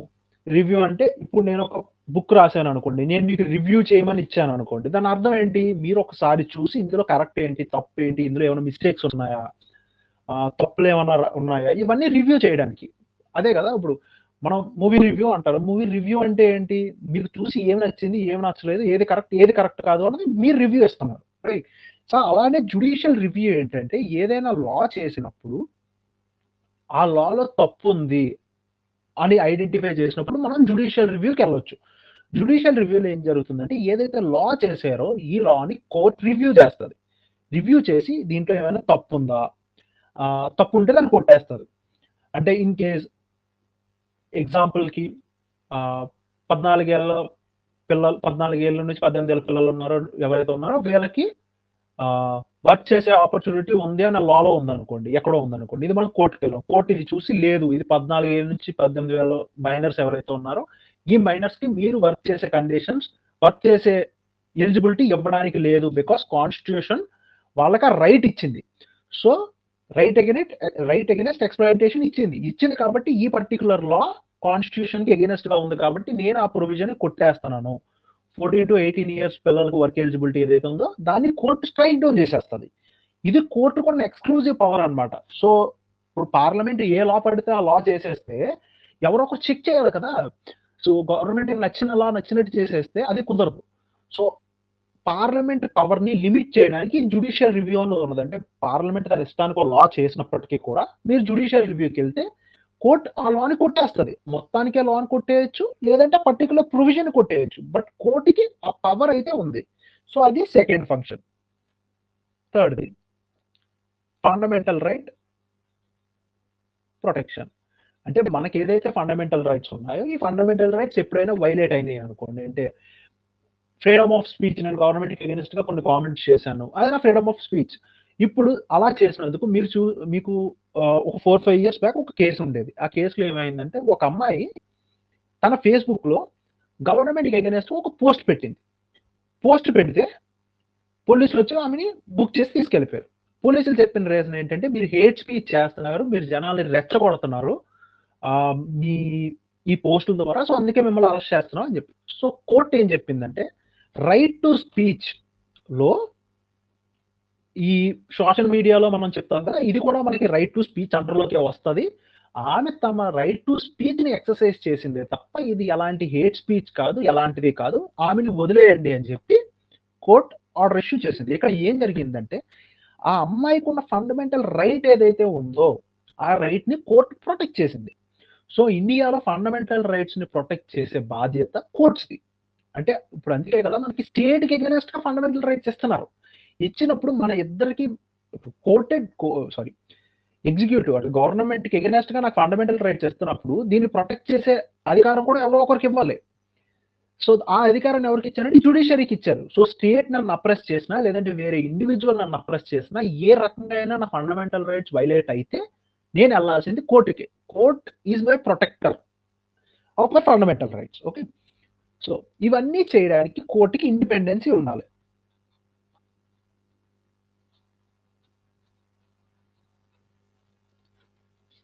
వై ఇండిపెండెన్సీ మ్యాటర్స్ అంటే ఇప్పుడు చూడండి, ఎగ్జిక్యూటివ్ ఉంది, లెజిస్లేచర్ ప్లస్ ఎగ్జిక్యూటివ్ ఒక పార్ట్ అనుకుందాం, అంటే MPs and all ministers. It's judiciary. So ఉన్నవే 3 బాడీలు, ఒకటి legislature, executive and judiciary. Legislator and executive goes hand in hand. అంటే మనం ఆలోచిస్తే ఇది లెజిస్లేషన్ అయితే దీంట్లో ఎగ్జిక్యూటివ్ ఒక పార్ట్. రైట్. సో ఇక్కడ ఆల్రెడీ పవర్ అన్నది హ్యాండ్ ఇన్ హ్యాండ్ వెళ్తుంది. సో జ్యుడిషియరీ కనుక ఇండిపెండెంట్ గా యాక్ట్ చేయకపోతే వీళ్ళకి నచ్చిన లాస్ వీళ్ళు రాస్తారు, నచ్చిన ఇంప్లిమెంటేషన్ వీళ్ళు చేస్తారు. అలానే ప్రజలను అప్రెస్ చేయొచ్చు, లేదంటే ప్రజలకు ఎగనెస్ట్ గా లా చేయొచ్చు, ఏదైనా జరగచ్చు. సో జ్యుడిషియరీ అనే బాడీ ఖచ్చితంగా ఇండిపెండెంట్ గా ఎందుకు ఉండాలి అంటే వీళ్ళు కరెక్ట్ గా వర్క్ చేయడానికి చెక్స్ అండ్ బ్యాలెన్సెస్ అంటాం మనం దీన్ని. చెక్స్ అండ్ బ్యాలెన్స్ అంటే నేను సరిగ్గా లా చేయకపోయినా, మేము సరిగ్గా దాన్ని ఇంప్లిమెంట్ చేయకపోయినా మమ్మల్ని కౌంటర్ చేయడానికి జ్యుడిషియరీ అనే బాడీ ఒకటి ఉంది. ఇప్పుడు ఎగ్జాంపుల్ జడ్జెస్ అందరూ గవర్నమెంట్ తో కలిసిపోయారు అనుకోండి, గవర్నమెంట్ కి నచ్చిన గవర్నమెంట్ చేయొచ్చు, దానికి నచ్చినట్టు ఇంప్లిమెంట్ చేయొచ్చు, బికాస్ దేర్ నో జడ్జ్ మనకు ఎగనెస్ట్ గా జడ్జ్మెంట్ ఇవ్వరు అని చెప్పి. సో అలాంటి టైంలో సింపుల్ గా గవర్నమెంట్ అన్నది డిక్టేటర్షిప్ లోకి వెళ్ళిపోతుంది. సో జ్యుడిషియరీ అన్నది ఎందుకు అవసరం అంటే to ensure the checks and balances. ఒక లా చేయడం దగ్గర నుంచి ఆ లా ఇంప్లిమెంట్ చేయడం దానికి. ఇప్పుడు పోలీసులు కూడా జస్ట్ ఇమాజిన్ జ్యుడిషియరీ అన్నది లేదనుకోండి, పోలీసులు వాళ్ళకి నచ్చినట్టు యాక్ట్ చేస్తారు, ఆర్బిటరీగా యాక్ట్ చేస్తారు. అంటే నచ్చిన వాళ్ళు పికప్ చేస్తారు, నచ్చిన వాళ్ళని అరెస్ట్ చేస్తారు, నచ్చిన వాళ్ళకి శిక్ష చేస్తారు. బట్ జ్యుడిషియరీ అనేది ఒకటి ఉండడం వల్ల ఎగ్జిక్యూటివ్ అండ్ లెజిస్లేచర్స్ కి చాలా చెక్స్ అండ్ బ్యాలెన్సెస్ ఉంటాయి. రెండోది, ఇప్పుడు నాకు ఫండమెంటల్ రైట్స్ ఇచ్చి ఏం యూస్, నాకు దానికి ప్రొటెక్షన్ కూడా ఎవరో ఒకరు ప్రొవైడ్ చేయాలి కదా. ఇప్పుడు నాకు రైట్స్ ఇచ్చారు అంటే ఆటోమేటిక్ గా రైట్స్ వాళ్ళంతటా ఇంప్లిమెంట్ అవ్వవు. అంటే ఎగ్జాంపుల్ ఇప్పుడు రైట్ టు ఫ్రీడమ్ మీకు ఉంది, మీరు ఎక్కడికైనా రోడ్డు మీదకి వెళ్ళారు, సో మీరు నచ్చింది మాట్లాడుతున్నారు, మాట్లాడినప్పుడు ఎగ్జాంపుల్ ఫేస్బుక్ కింద పోస్ట్ రైట్ టు మీకు స్పీచ్, రైట్ టు స్పీచ్ ఉంది, ఆ అమ్మాయి రైట్ టు స్పీచ్ ని ఎక్సర్సైజ్ చేసింది. ఇన్ కేస్ జ్యుడిషియరీ లేదనుకోండి, డైరెక్ట్ గా పోలీసులు వచ్చి మీరు పికప్ చేసి పట్టుకెళ్ళి జైల్లో వేసేసారు.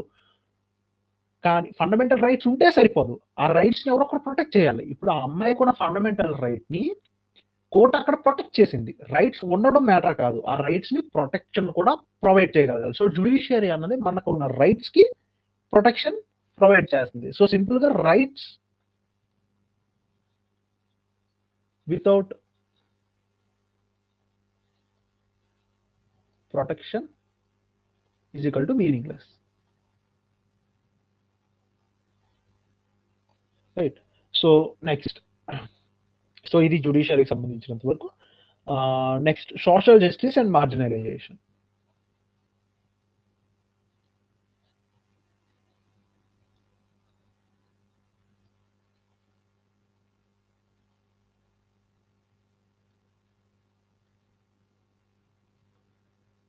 Social justice and marginalisation. Social justice అంటే మీరు తెలుగులో ఒక వర్డ్ విని ఉంటారు, ఇఫ్ ఐఎమ్ నాట్ రాంగ్ సామాజిక న్యాయం అనే వర్డ్. సోషల్ జస్టిస్ అంటే నాకు షూర్ గా తెలియదు, బట్ నేను అదే అనుకుంటా. ఫస్ట్ ఆఫ్ ఆల్ మార్జినలైజేషన్ అంటే ఏంటంటే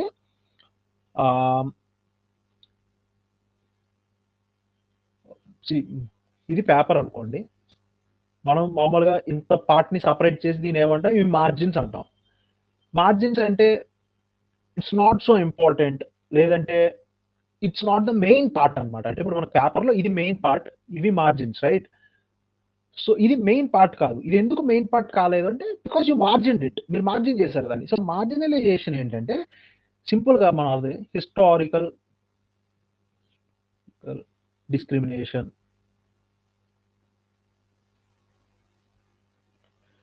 ఎకనామిక్ ప్రావర్టీ,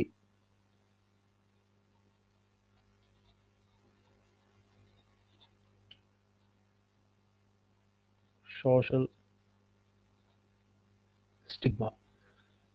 సో మార్జినలైజేషన్ కి కండిషన్స్ అన్ని వస్తాయి. అంటే మార్జినలైజేషన్ అంటే వాళ్ళని మనం ఇంపార్టెంట్ కింద కన్సిడర్ చేయట్లేదు, వాళ్ళకు ఒక ఇంపార్టెన్స్ లేదు, లేదంటే వాళ్ళు అసలు మెయిన్ పార్ట్ ఆఫ్ ద బాడీనే కాదు. అండ్ సింపుల్ గా చెప్పాలంటే ఇప్పుడు మీరు ఒక పర్టికులర్ గ్రూప్ ఉన్నారు, ఆ గ్రూప్ ని మనం అన్టచబిలిటీ పేరుతోనో, లేదంటే మీరు విలేజ్ లో ఉండకూడదనో విలేజ్ దూరంగా పెట్టారు, పెట్టి వాళ్ళు ఎక్స్ట్రీమ్ పావర్టీలో ఉన్నారు, అలానే వాళ్ళని చూడకూడదు, వాళ్ళతో మాట్లాడకూడదు, వాళ్ళ నేల మన మీద పడకూడదు అని కొన్ని కండిషన్స్ కూడా పెట్టారు. సో అన్ని కలిపి ఏం జరుగుతుంది అక్కడ, వీఆర్ మార్జినలైజింగ్ దెమ్. అంటే వాళ్ళని మెయిన్ పార్ట్ కింద కన్సిడర్ చేయట్లేదు.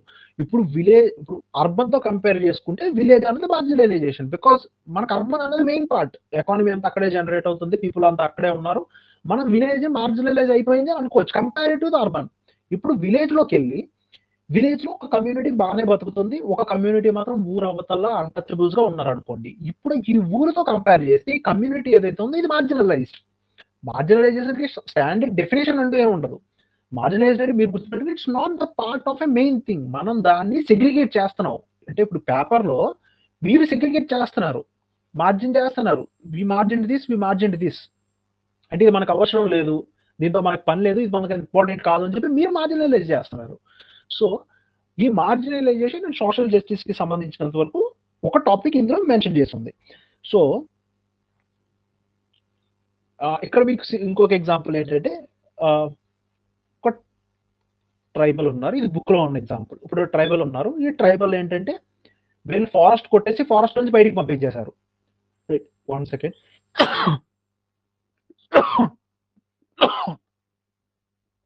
Excuse me. సో ఈ ట్రైబల్ ని ఫారెస్ట్ కొట్టేసి ఫారెస్ట్ నుంచి పంపించేశారు, కానీ వీళ్ళకి ప్రాపర్ గా ఇల్లు కట్టించవ్వలేదు. వీళ్ళని ఎక్కడికి పంపిస్తున్నారు, వీళ్ళకి ఎంప్లాయ్మెంట్ ఇవ్వలేదు, వీళ్ళు ల్యాండ్ తీసుకున్నారు. సో ఇవన్నీ జరిగినప్పుడు వీళ్ళని మనం మార్జినలైజ్ అనొచ్చు. వాళ్ళని మీరు ఇంపార్టెంట్ అనుకుంటే వాళ్ళని ఈ ఫారెస్ట్ నుంచి వేరే చోటకి పంపించేటప్పుడు ఇక్కడ ఇల్లులు పోతున్నాయి కాబట్టి అక్కడ మీరు ఇల్లులు ఇవ్వాలి. ఎన్నాళ్ళు వాళ్ళు ఫారెస్ట్ లో ఉండి ఏదో ఒక రకంగా బతుకుతున్నారు కాబట్టి వాళ్ళ ప్లేస్ మారుస్తున్నారు కాబట్టి వాళ్ళకి మీరు ఎంప్లాయ్మెంట్ కూడా ఇవ్వాలి. ఇది సోషల్ జస్టిస్ అంటే సామాజిక న్యాయం. ఇప్పుడు మీరు ఒక సిటీలో ఒక ఇల్లు కొట్టేసి ఆ ఇంట్లో ఉన్న వాళ్ళు బయటికి పొండి అంటే పోతారా? లేదు. వాళ్ళు గొడవ పెట్టుకుంటారు, కోర్టుకి వెళ్తారు, ఇవన్నీ చేసి వాళ్ళకి ఇక్కడ ఇల్లు పోయినందుకు వేరే చోట ఇల్లు కట్టించుకుంటారు గవర్నమెంట్.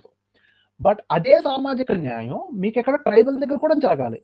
కానీ tribal just because they are marginalised, వాళ్ళు మనం నెగ్లెక్ట్ చేసాము, వాళ్ళు మనం ఇంపార్టెంట్ కింద కన్సిడర్ చేయట్లేదు కాబట్టి ఈ ట్రైబల్ కి మనం సోషల్ జస్టిస్ చేయట్లేదు.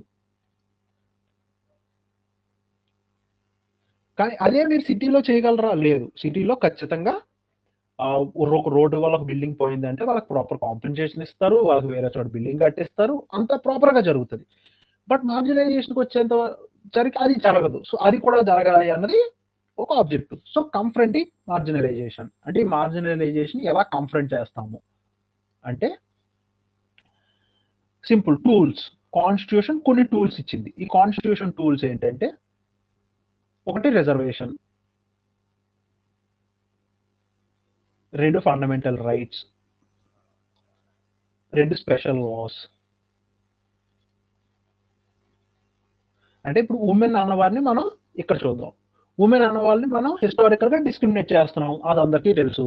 ఉమెన్ కి ఎడ్యుకేషన్ ప్రొవైడ్ చేయట్లేదు, ఎడ్యుకేషన్ వల్ల ఎంప్లాయ్మెంట్ లేదు, ఎంప్లాయ్మెంట్ లేనప్పుడు వాళ్ళకి ఎకనామిక్ రిసోర్సెస్ ఎక్కడి నుంచి వస్తాయి? రావు. Economic poverty.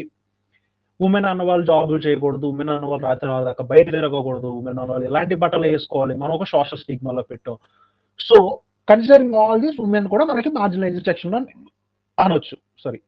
సో ఉమెన్ కి ఇప్పుడు ఈ మార్జినలైజేషన్ మనం ఎలా కన్ఫ్రంట్ చేస్తామంటే ఉమెన్ కి రిజర్వేషన్స్ ఇచ్చాం. ప్రతి జాబ్ లోని జాబ్ అప్లికేషన్ దగ్గర నుంచి జాబ్ పోస్టింగ్ దాకా ఉమెన్ కి రిజర్వేషన్ ఇచ్చాం. ఫండమెంటల్ రైట్స్, ఒక మ్యాన్ తో సమానంగానే ఉమెన్ కి కూడా కొన్ని ఫండమెంటల్ రైట్స్ ఇచ్చాము. కొన్ని స్పెషల్ లాస్ చేసాము, డొమెస్టిక్ వైలెన్స్ కి సంబంధించి, మ్యారిటల్ రేప్ గురించి సంబంధించి వి మేడ్ ఫ్యూ లాస్. కొన్ని లాస్ అనేది చేసాము. సో కాన్ఫరెంట్ ఎలా చేస్తున్నాం అక్కడ మార్జినలైజేషన్ కి? రిజర్వేషన్ ఇచ్చాము, ఫండమెంటల్ రైట్స్, స్పెషల్ లాస్ ఇచ్చాము, మేబీ స్పెషల్ బాడీస్ పెట్టొచ్చు. అంటే ఉమెన్స్ రైట్ కమిషన్ గురించి మీరు వినే ఉంటారు, నేషనల్ ఉమెన్స్ కమిషన్ ఉంటారు, అలానే చాలా సంఘాలు ఉంటాయి. సో ఇలాంటి బాడీస్ కూడా పెట్టి మనం మార్జినలైజేషన్ అనేది కంటెంట్ చేయొచ్చు. రెండోది సిటిజన్స్ రోల్. సిటిజన్స్ రోల్ ఏంటంటే అవేర్నెస్, అలానే డెమోక్రటిక్ పార్టిసిపేషన్, ప్రతి దాంట్లోని అందరినీ పార్టిసిపేట్ చేయించడం ద్వారా మేక్ షూర్ అందరూ ఈక్వలే, ఎవరు ఎక్కువ కాదు, ఎవరు తక్కువ కాదు అని ఒక అవేర్నెస్ ఇస్తారు. ఇవంతా. సో ఇది ఒక part. So next moving to the another chapter, economic presence of government. So ఈ చాప్టర్ ఏం చెప్తుందంటే అసలు పబ్లిక్ ఫెసిలిటీస్,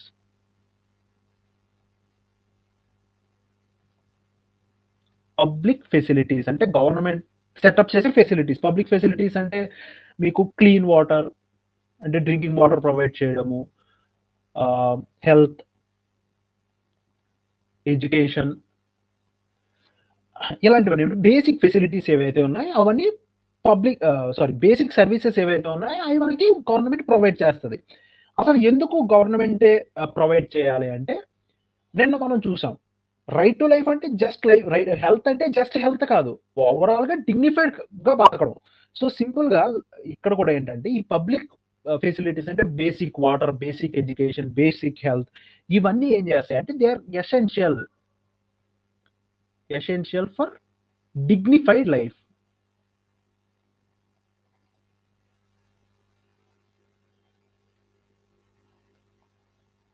ఒకరు డిగ్నిఫైడ్ గా బతకడానికి కావాల్సిన బేసిక్ అవసరాలు అంటే water, health, education and health, drainage systems, cleaning, garbage collection, ఇవన్నీ ఏవైతే ఉన్నాయో ఇవన్నీ కూడా గవర్నమెంటే ప్రొవైడ్ చేస్తుంది. ఎందుకు ప్రొవైడ్ చేస్తుంది అంటే బికాస్ ఇవన్నీ ఎసెన్షియల్స్ అనమాట. అంటే బేసిక్ గా ఒక డిగ్నిఫైడ్ లైఫ్ బతకడానికి, ఒక డిగ్నిఫైడ్ లైఫ్ స్టైల్ లీడ్ చేయడానికి మనకి కొన్ని అవసరాలు ఉంటాయి.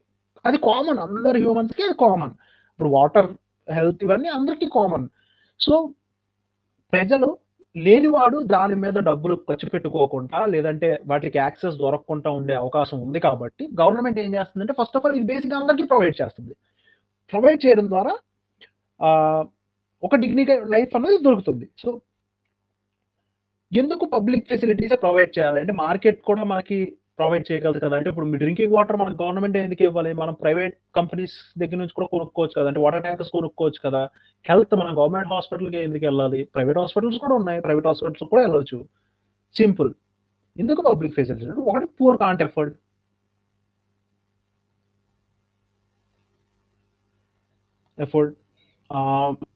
ప్రాఫిట్ మోటివ్ ఉండదు. అంటే ఖచ్చితంగా డబ్బుల కోసం అయితే గవర్నమెంట్ ఇవన్నీ చేయట్లేదు కదా. First of all poor effort చేయలేరు, రెండోది ప్రాఫిట్ మోటివ్ ఉండదు, సర్వీస్ మోటివ్ ఉంటుంది. కాబట్టి గవర్నమెంట్ బేసిక్ పబ్లిక్ ఫెసిలిటీస్ అనేది ప్రొవైడ్ చేస్తుంది. ఇది ఒక concept. So next concept goes like laws and again social justice. Laws and social justice. So again social justice అంటున్నారు, లాస్ అంటున్నారు. అంటే లాస్ సోషల్ జస్టిస్ ని ఎలా ఎన్షూర్ చేస్తాయి అన్నది ఇక్కడ మనం చూస్తే, మార్జినలైజేషన్ కి సోషల్ జస్టిస్ కి మధ్యన కంపారిజన్ చెప్పారు. సో మార్జినలైజ్ అయిపోయిన వాళ్ళకి సోషల్ జస్టిస్ జరగదు. సో సోషల్ జస్టిస్ జరగాలంటే మనం reservations, fundamental rights, special laws ఇవన్నీ ఇవ్వాలని చూసాం. So simple. ఒక సోషల్ జస్టిస్ గురించి లాస్ ఏం చేయగలవు అంటే, మేబీ లాస్ వర్కర్స్ ని ప్రొటెక్ట్ చేయొచ్చు,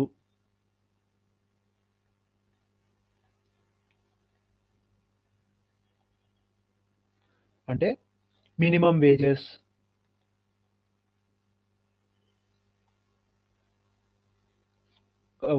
వర్కింగ్ కండిషన్స్, అలానే వర్కింగ్ అవర్స్, సేఫ్టీ.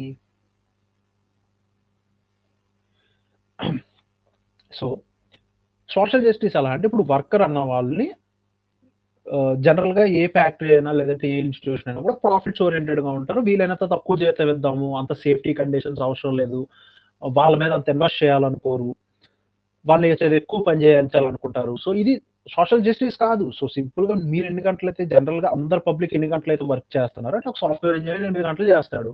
సో మరి ఎందుకు నార్మల్ లేబర్స్ కానీ లేదంటే మిగతా వాళ్ళు కానీ ఎందుకు ఎక్కువ కాలం ఎక్కువ టైం పని చేయాలి?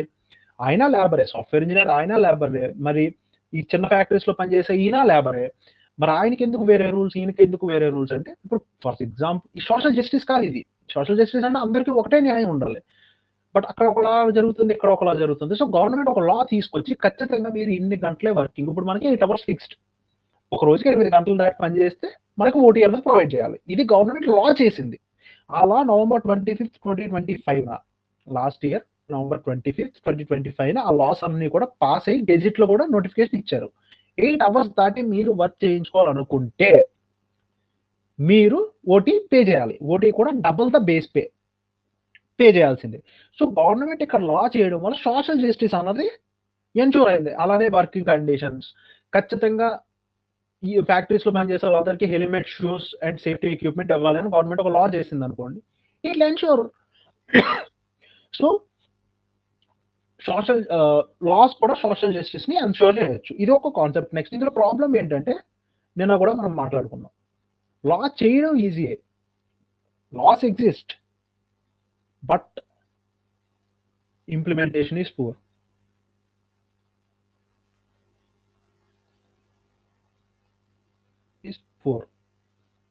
ఇండియాలో లా ఉంటుంది కానీ అది ఇంప్లిమెంట్ చేయడం చాలా పెద్ద ప్రాబ్లం. దీనికి సొల్యూషన్ ఏంటంటే స్ట్రాంగ్ ఎన్ఫోర్స్మెంట్. స్ట్రాంగ్ ఎన్ఫోర్స్మెంట్ ఏంటంటే ఎగ్జాంపుల్ ఇప్పుడు ఒక కంపెనీకి లా పెట్టాము 8 గంటలు వర్కింగ్ అవర్స్ ఉండాలని చెప్పి ఒక కంపెనీ 10 hours చేపిస్తుంది అందరు ఎంప్లాయీస్ తో. ఎంత స్ట్రిక్ట్ ఎన్ఫోర్స్మెంట్ ఉండాలంటే మేబీ 50 ఫైన్స్, అంటే 2 లక్షలు 3 లక్షలు ఫైన్ వేసేయాలి. స్ట్రాంగ్ ఎన్ఫోర్స్మెంట్ అనమాట. Not just enforcement, strong enforcement. దొరికితే చాలా పెద్ద ప్రాబ్లం అవుతుంది అన్న ఇంటెన్షన్ వాళ్ళకు కూడా కలగాలి. సో అలా strong enforcement. Next active citizens. అక్కడ 10 hours వర్క్ చేపిస్తున్నారని కూడా గవర్నమెంట్కి తెలియాలి కదా. సో సిటిజన్స్ ని అవేర్ చేయడం ద్వారా, సిటిజన్స్ అనే వాళ్ళకి ఆ అవేర్నెస్ ఉండడం వల్ల ఈ కంపెనీలో తప్పు జరుగుతుంది, maybe we should report it to the authorities అని చెప్పి వాళ్ళు రిపోర్ట్ చేస్తారు. సో ఎక్కువ మందికి అవేర్నెస్ ఉన్నప్పుడు ప్రాబ్లమ్స్ అనేవి ఈజీగా బయటకు వస్తాయి, రెస్పాన్స్ కూడా ఈజీగా ఉంటుంది. సో అదొకటి. Next accountable government. Accountable government అంటే నాట్ జస్ట్ లా మేకింగ్, లా చేయడంతోనే సరికాదు, ఆ లాని ఇంప్లిమెంట్ చేయాలనే అకౌంటబిలిటీ కూడా గవర్నమెంట్ తీసుకున్నప్పుడు లాస్ అన్నవి సోషల్ జస్టిస్ ని ఎన్షూర్ చేస్తాయి. So with this we have completed 8th class book as well. So 8th class NCERT కూడా అయిపోయింది. So what's your time? 42. I'm really sorry. Do you have any doubts? ఏమైనా doubts ఉన్నాయా మీకు?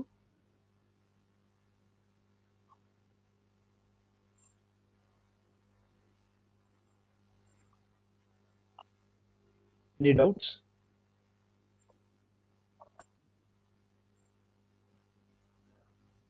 Kumar Reddy, matter ఏంటంటే ఇవి basic classes Kumar. అంటే NCERT చెప్తున్నాం, just ఏదైతే ఫేజ్ ఉందో ఫేజ్ ని పికప్ చేయడానికి చెప్తున్నాము. సో దీనికి ఎలాంటి మెటీరియల్ అవసరం లేదు. వన్స్ మనం స్టాండర్డ్ బుక్ వెళ్తాం కదా, అంటే 1 week పడుతుంది మనకి ఎన్సీఆర్టీస్ అన్ని కంప్లీట్ చేయడానికి. ఎన్సీఆర్టీస్ అన్ని కంప్లీట్ చేశాక మనం వన్స్ అయితే ఎప్పుడైతే టెక్నికల్ ప్రాపర్ సబ్జెక్ట్ లోకి వెళ్తామో లక్ష్మీకాంత్, దెన్ మీకు నేను మెటీరియల్స్ ప్రొవైడ్ చేస్తాను. So what's the difference between A bill and act? So bill ఏంటంటే పావని, మనం ఒక డాక్యుమెంట్ తయారు చేసి అది పార్లమెంట్ మీద పెడతాం.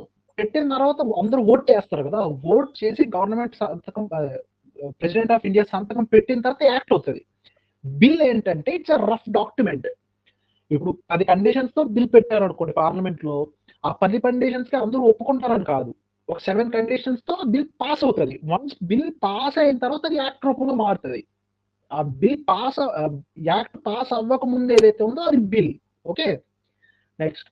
So what's okay Nirmala sorry what's the social movement sir? Social movement అంటే ఏం లేదమ్మా, ఇప్పుడు కొంతమంది జనాలు అందరూ కలిసి, సోషల్ అంటే సొసైటీ, ఇప్పుడు సొసైటీలో కొంతమంది జనాలు కలిసి ఒక మూవ్మెంట్ చేసాం అనుకో. అంటే ఎగ్జాంపుల్ ఇప్పుడు యూపీఎస్సీ అటెంప్ట్ 8 నుంచి 10 పెంచాలని అనుకున్న తర్వాత మనం అందరం ఆస్పిరెంట్స్ కలిసి ఒక మూవ్మెంట్ చేసాం. అంటే రోడ్డు మీదకి వచ్చి నించొని, లేదు మాకు ఒక 2 attempts పెంచాలి, టైం ఎక్కువ ఇవ్వాలి అని ఒక ధర్నా చేయడమో ప్రొటెస్ట్ చేయడమో చేసాం అనుకోండి. It's social movement. అంటే ఒకరితో ఒకరికి సంబంధం లేకుండా సొసైటీలో ఉన్న ఒక గ్రూప్ ఆఫ్ పీపుల్ వచ్చి ప్రొటెస్ట్ చేస్తున్నారు. That's social movement. Okay, so what's the difference between ministry and cabinet? Ministry and cabinet ఏంటంటే, మినిస్టర్స్ చాలా మంది ఉంటారు. క్యాబినెట్ ఏంటంటే ఆ మినిస్టర్స్ లో కీ మినిస్టర్స్ ఉంటారు అనమాట. అంటే finance minister, home minister, agriculture minister, ఇలా కొంతమంది కీ మినిస్టర్స్ ఉంటారు. మినిస్టర్స్ అంటే మనం జనరల్ గా ఏమనుకుంటాం, ఒకటే మినిస్టర్స్ అనుకుంటాం కదా. యాక్చువల్ 3 type ఆఫ్ మినిస్టర్స్ ఉంటారు. Ministers of state, ministers with certain responsibilities. మీకు క్లియర్ క్లాసిఫికేషన్ ఇప్పుడు చెప్పినా కన్ఫ్యూజింగ్ గా ఉంటుంది. మనకి 3 kind ఆఫ్ మినిస్టర్స్ ఉంటారు అనమాట. సో అందులో ఉన్న మినిస్టర్స్ అందరిలోని కొంతమంది కీ మినిస్టర్స్ ఉంటారు అనమాట. ఆ కీ మినిస్టర్స్ మనం క్యాబినెట్ అంటాం. నార్మల్ గా క్యాబినెట్ మీటింగ్ అని ఉంటాము, మినిస్ట్రియల్ మీటింగ్ అని ఉంటాం. మినిస్ట్రియల్ మీటింగ్ అంటే అందరు మినిస్టర్ అటెండ్ అవుతారు. క్యాబినెట్ మీటింగ్ అంటే కీ మినిస్ట్రీస్ ఏవైతే ఉన్నాయో వాళ్ళంతా ఒక గ్రూప్ గా అటెండ్ అవుతారు. Okay, next what's the difference between public bill and government bill? Public bill and government bill Mahesh రెండు సేమ్. పబ్లిక్ బిల్ ఉంటుంది, ప్రైవేట్ బిల్ ఉంటుంది. పబ్లిక్ బిల్ అంటే రూలింగ్ పార్టీ పెట్టింది, ప్రైవేట్ బిల్ అంటే opposition party or any other party పెట్టింది. So ruling party పెట్టింది ఏదైతే ఉందో అది పబ్లిక్ బిల్, అది కాకుండా ఇంకెవరు ప్రవేశపెట్టినా కూడా అది ప్రైవేట్ బిల్. లైట్ గా చూసుకుంటే సరిపోతుందా లేక ఫుల్ ఇన్ఫర్మేషన్ చదవాలా? కుమార్ రెడ్డి యాక్చువల్లీ నేను మొత్తం ఎన్సీఆర్టీలో ఇన్ఫర్మేషన్ అంతా మీకు చెప్తున్నాను. అంటే ఎన్సీఆర్టీలో ఇన్ఫర్మేషన్ ఎలా ఉంటుంది అంటే కంటెంట్ ఎక్కువ ఉంటుంది, లెందీగా ఉంటుంది, కాన్సెప్ట్ తక్కువ ఉంటుంది. అంటే అది మీరు అర్థం చేసుకోవాలి. 6th class 7th class 8th class పిల్లల కోసం రాసింది కదా. సో నేను ఏం చేస్తున్నాను అంటే నేను మొత్తం చదివి మీకు సింపుల్ గా కాన్సెప్ట్ ఎక్స్ప్లెయిన్ చేసేస్తున్నాను. సో మీరు మళ్ళీ వెళ్ళి ఎన్సీఆర్టీ చదవాల్సిన అవసరం ఉండకపోవచ్చు. అండ్ దట్ ఇంకోటి ఏంటంటే స్టాండర్డ్ బుక్ స్టార్ట్ చేసిన తర్వాత ఇవన్నీ కూడా మీకు రెగ్యులర్ గా రివిజన్ జరుగుతాయి. Chaitanya, what is secularism sir? Secularism అంటే ఏదైతే స్టేట్ అంటే గవర్నమెంట్ ఆర్ ఎగ్జిక్యూటివ్, గవర్నమెంట్ అనుకో సింపుల్ గా, గవర్నమెంట్ ఏ రిలీజియన్ ని కూడా సపోర్ట్ చేయకూడదు. గవర్నమెంట్ కి రిలీజియన్ కి సంబంధం ఉండకూడదు అనమాట. అంటే గవర్నెన్స్ లో కానీ ఎటువంటి దాంట్లో కానీ, దాన్ని మనం సెక్యులరిజం అంటాం. Okay sir, once again explain India and secularism. So Gopichand simple ఏంటంటే ఇండియన్ సెక్యులరిజం అనే కాన్సెప్ట్ ఏంటంటే బై డెఫినేషన్ సెక్యులరిజం ఏంటంటే ఏ రిలీజియన్ కూడా టచ్ చేయకూడదు, అంటే ఏ రిలీజియన్ సపోర్ట్ చేయకూడదు, ఏ రిలీజియన్ లోని గవర్నమెంట్ ఇంటర్ఫీర్ అవ్వకూడదు. ఇది సెక్యులరిజం బేసిక్ కాన్సెప్ట్. కానీ ఇండియాలో సెక్యులరిజం ఎలా ఉంటుందంటే నేను ఇన్వాల్వ్ అవ్వడం గురించి కాదు, ఏ రిలీజియన్ ని సపోర్ట్ చేయదు, ఏ రిలీజియన్ ని ఇండియన్ గవర్నమెంట్ డిస్క్రిమినేట్ చేయదు, కానీ ఇంటర్ఫీర్ అవుతుంది. నార్మల్ గా సెక్యులరిజం ఏంటంటే అసలు గవర్నమెంట్ ఇంటర్ఫీర్ అవ్వకూడదు, కానీ ఇక్కడ గవర్నమెంట్ ఇంటర్ఫీర్ అవుతుంది ఇండియాలో. ఎందుకు ఇంటర్ఫీర్ అవుతుందంటే జస్ట్ ఎప్పుడైనా వాళ్ళకి ఏదైనా ఇబ్బంది జరిగినా, లేదంటే వాళ్ళు డిస్క్రిమినేట్ అయినా, లేదంటే వాళ్ళ పర్టికులర్ రిలీజియన్ ఏదైనా కష్టంలో ఉంది అన్నప్పుడు గవర్నమెంట్ ఇన్వాల్వ్ అయ్యి ఆ ప్రాబ్లమ్ ని సార్ట్ అవుట్ చేసి బ్యాక్ వచ్చేస్తారు. అంతేగాని గవర్నమెంట్ సపోర్ట్ చేయదు, డిస్క్రిమినేట్ చేయదు. కానీ నార్మల్ గా బై డెఫినేషన్ ఏంటంటే అసలు సెక్యులరిజం అన్నప్పుడు స్టేట్ గవర్నమెంట్ వేలు కూడా పెట్టకూడదు రిలీజియన్ లో, కానీ ఇక్కడ పెడుతున్నారు. So Indian concept of secularism ఏంటంటే బేస్డ్ ఆన్ ప్రిన్సిపల్ డిస్టెన్స్. ఎవరిదో మైక్ ఆన్ అయింది, could you please check?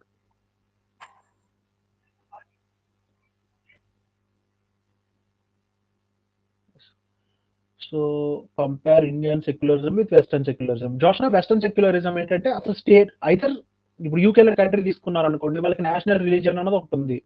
So వాళ్ళు క్రిస్టియానిటీని సపోర్ట్ చేస్తారు. వేరే కంట్రీస్ తీసుకున్నారు అనుకోండి, వాళ్ళు అసలు రిలీజియస్ గొడవలో ఇన్వాల్వ్ అవ్వరు. రిలీజియన్ ఎగ్జిస్ట్ అవనివ్వండి, స్ట్రింక్ అయిపోనివ్వండి, ఎగ్జిస్టెన్స్ లేకుండా పోనివ్వండి, ఏదైనా జరగనివ్వండి, అసలు ఇన్వాల్వ్ అవ్వరు వెస్టర్న్ సెక్యులరిజంలో. బట్ ఇండియన్ సెక్యులరిజం ఏంటంటే మనం కొంచెం ఇన్వాల్వ్ అవుతాం.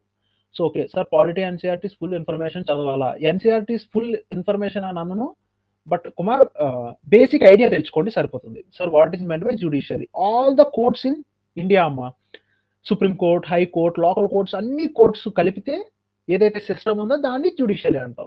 Sir what is the difference between parliament and presidential form of government? Sir Chintu, your question is valid, but అది ఇంకా అప్పుడే మనం అంతవరకు డిఫరెన్సెస్ వరకు డిస్కస్ చేసే అంత కాన్సెప్ట్ లోకి వెళ్ళలేదు. But yeah, your question is valid, ఖచ్చితంగా డిస్కస్ చేద్దాం. ఇది ఒక పేపర్ లో మీ చేత రాయిస్తాను కూడా, అంటే పార్లమెంటరీ ఫామ్ అంటే ఏమొస్తాయి, ప్రెసిడెన్షియల్ ఫామ్ అంటే ఏమొస్తాయి అన్నది మీకు ఒక పేపర్ మీద నేను కంప్లీట్ గా సో ఎక్స్ప్లెయిన్ చేస్తాను. Still then wait a little bit, అంటే మీకు ఫస్ట్ పార్లమెంటరీ ఫామ్ గురించి ఫుల్ డీటెయిల్స్ ఇస్తే నేను కంపారిజన్ చెప్పగలుగుతాను పార్లమెంట్ కి ప్రెసిడెంట్ కి. Sir what is the market and inequality?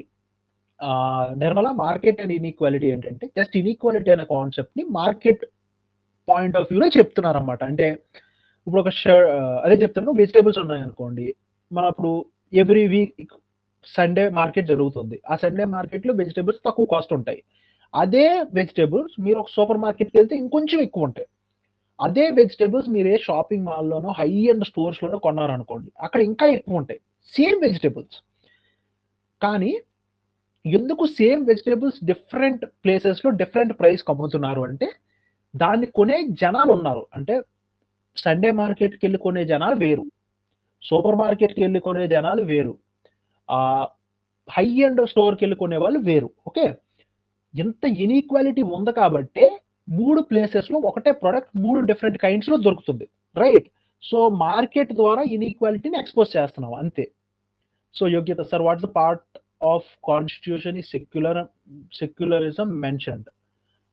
ఆ యోగ్యత మనం అది మీకు పార్ట్స్ అంటే constitution part by part discuss చేస్తాం. Like part 1, part 2, part 3, part 4 అలా పార్ట్ బై పార్ట్ డిస్కస్ చేసినప్పుడు you will get to know secularism in specific గా ఒక పార్ట్ లో మెన్షన్ చేయడం అంటూ ఉంటుందమ్మా. ఇట్స్ ఓవరాల్ గా మనకున్న ప్రొవిజన్స్ బట్టి, మనకున్న లాస్, మనకున్న ఆర్టికల్స్ బట్టి వీ విల్ డిఫైన్. మీకు స్టార్టింగ్ ప్రియంబల్ ఉంటుంది. మనం పాలిటీ స్టాండర్డ్ గా స్టార్ట్ చేసినప్పుడు ప్రియంబల్ తో స్టార్ట్ చేస్తాము.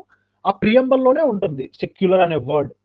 సో మీరు అక్కడ నుంచి స్టార్ట్ చేస్తే ఇండియాలో different parts of the constitution లో సెక్యులరిజం గురించి మెన్షన్స్ ఉంటాయి.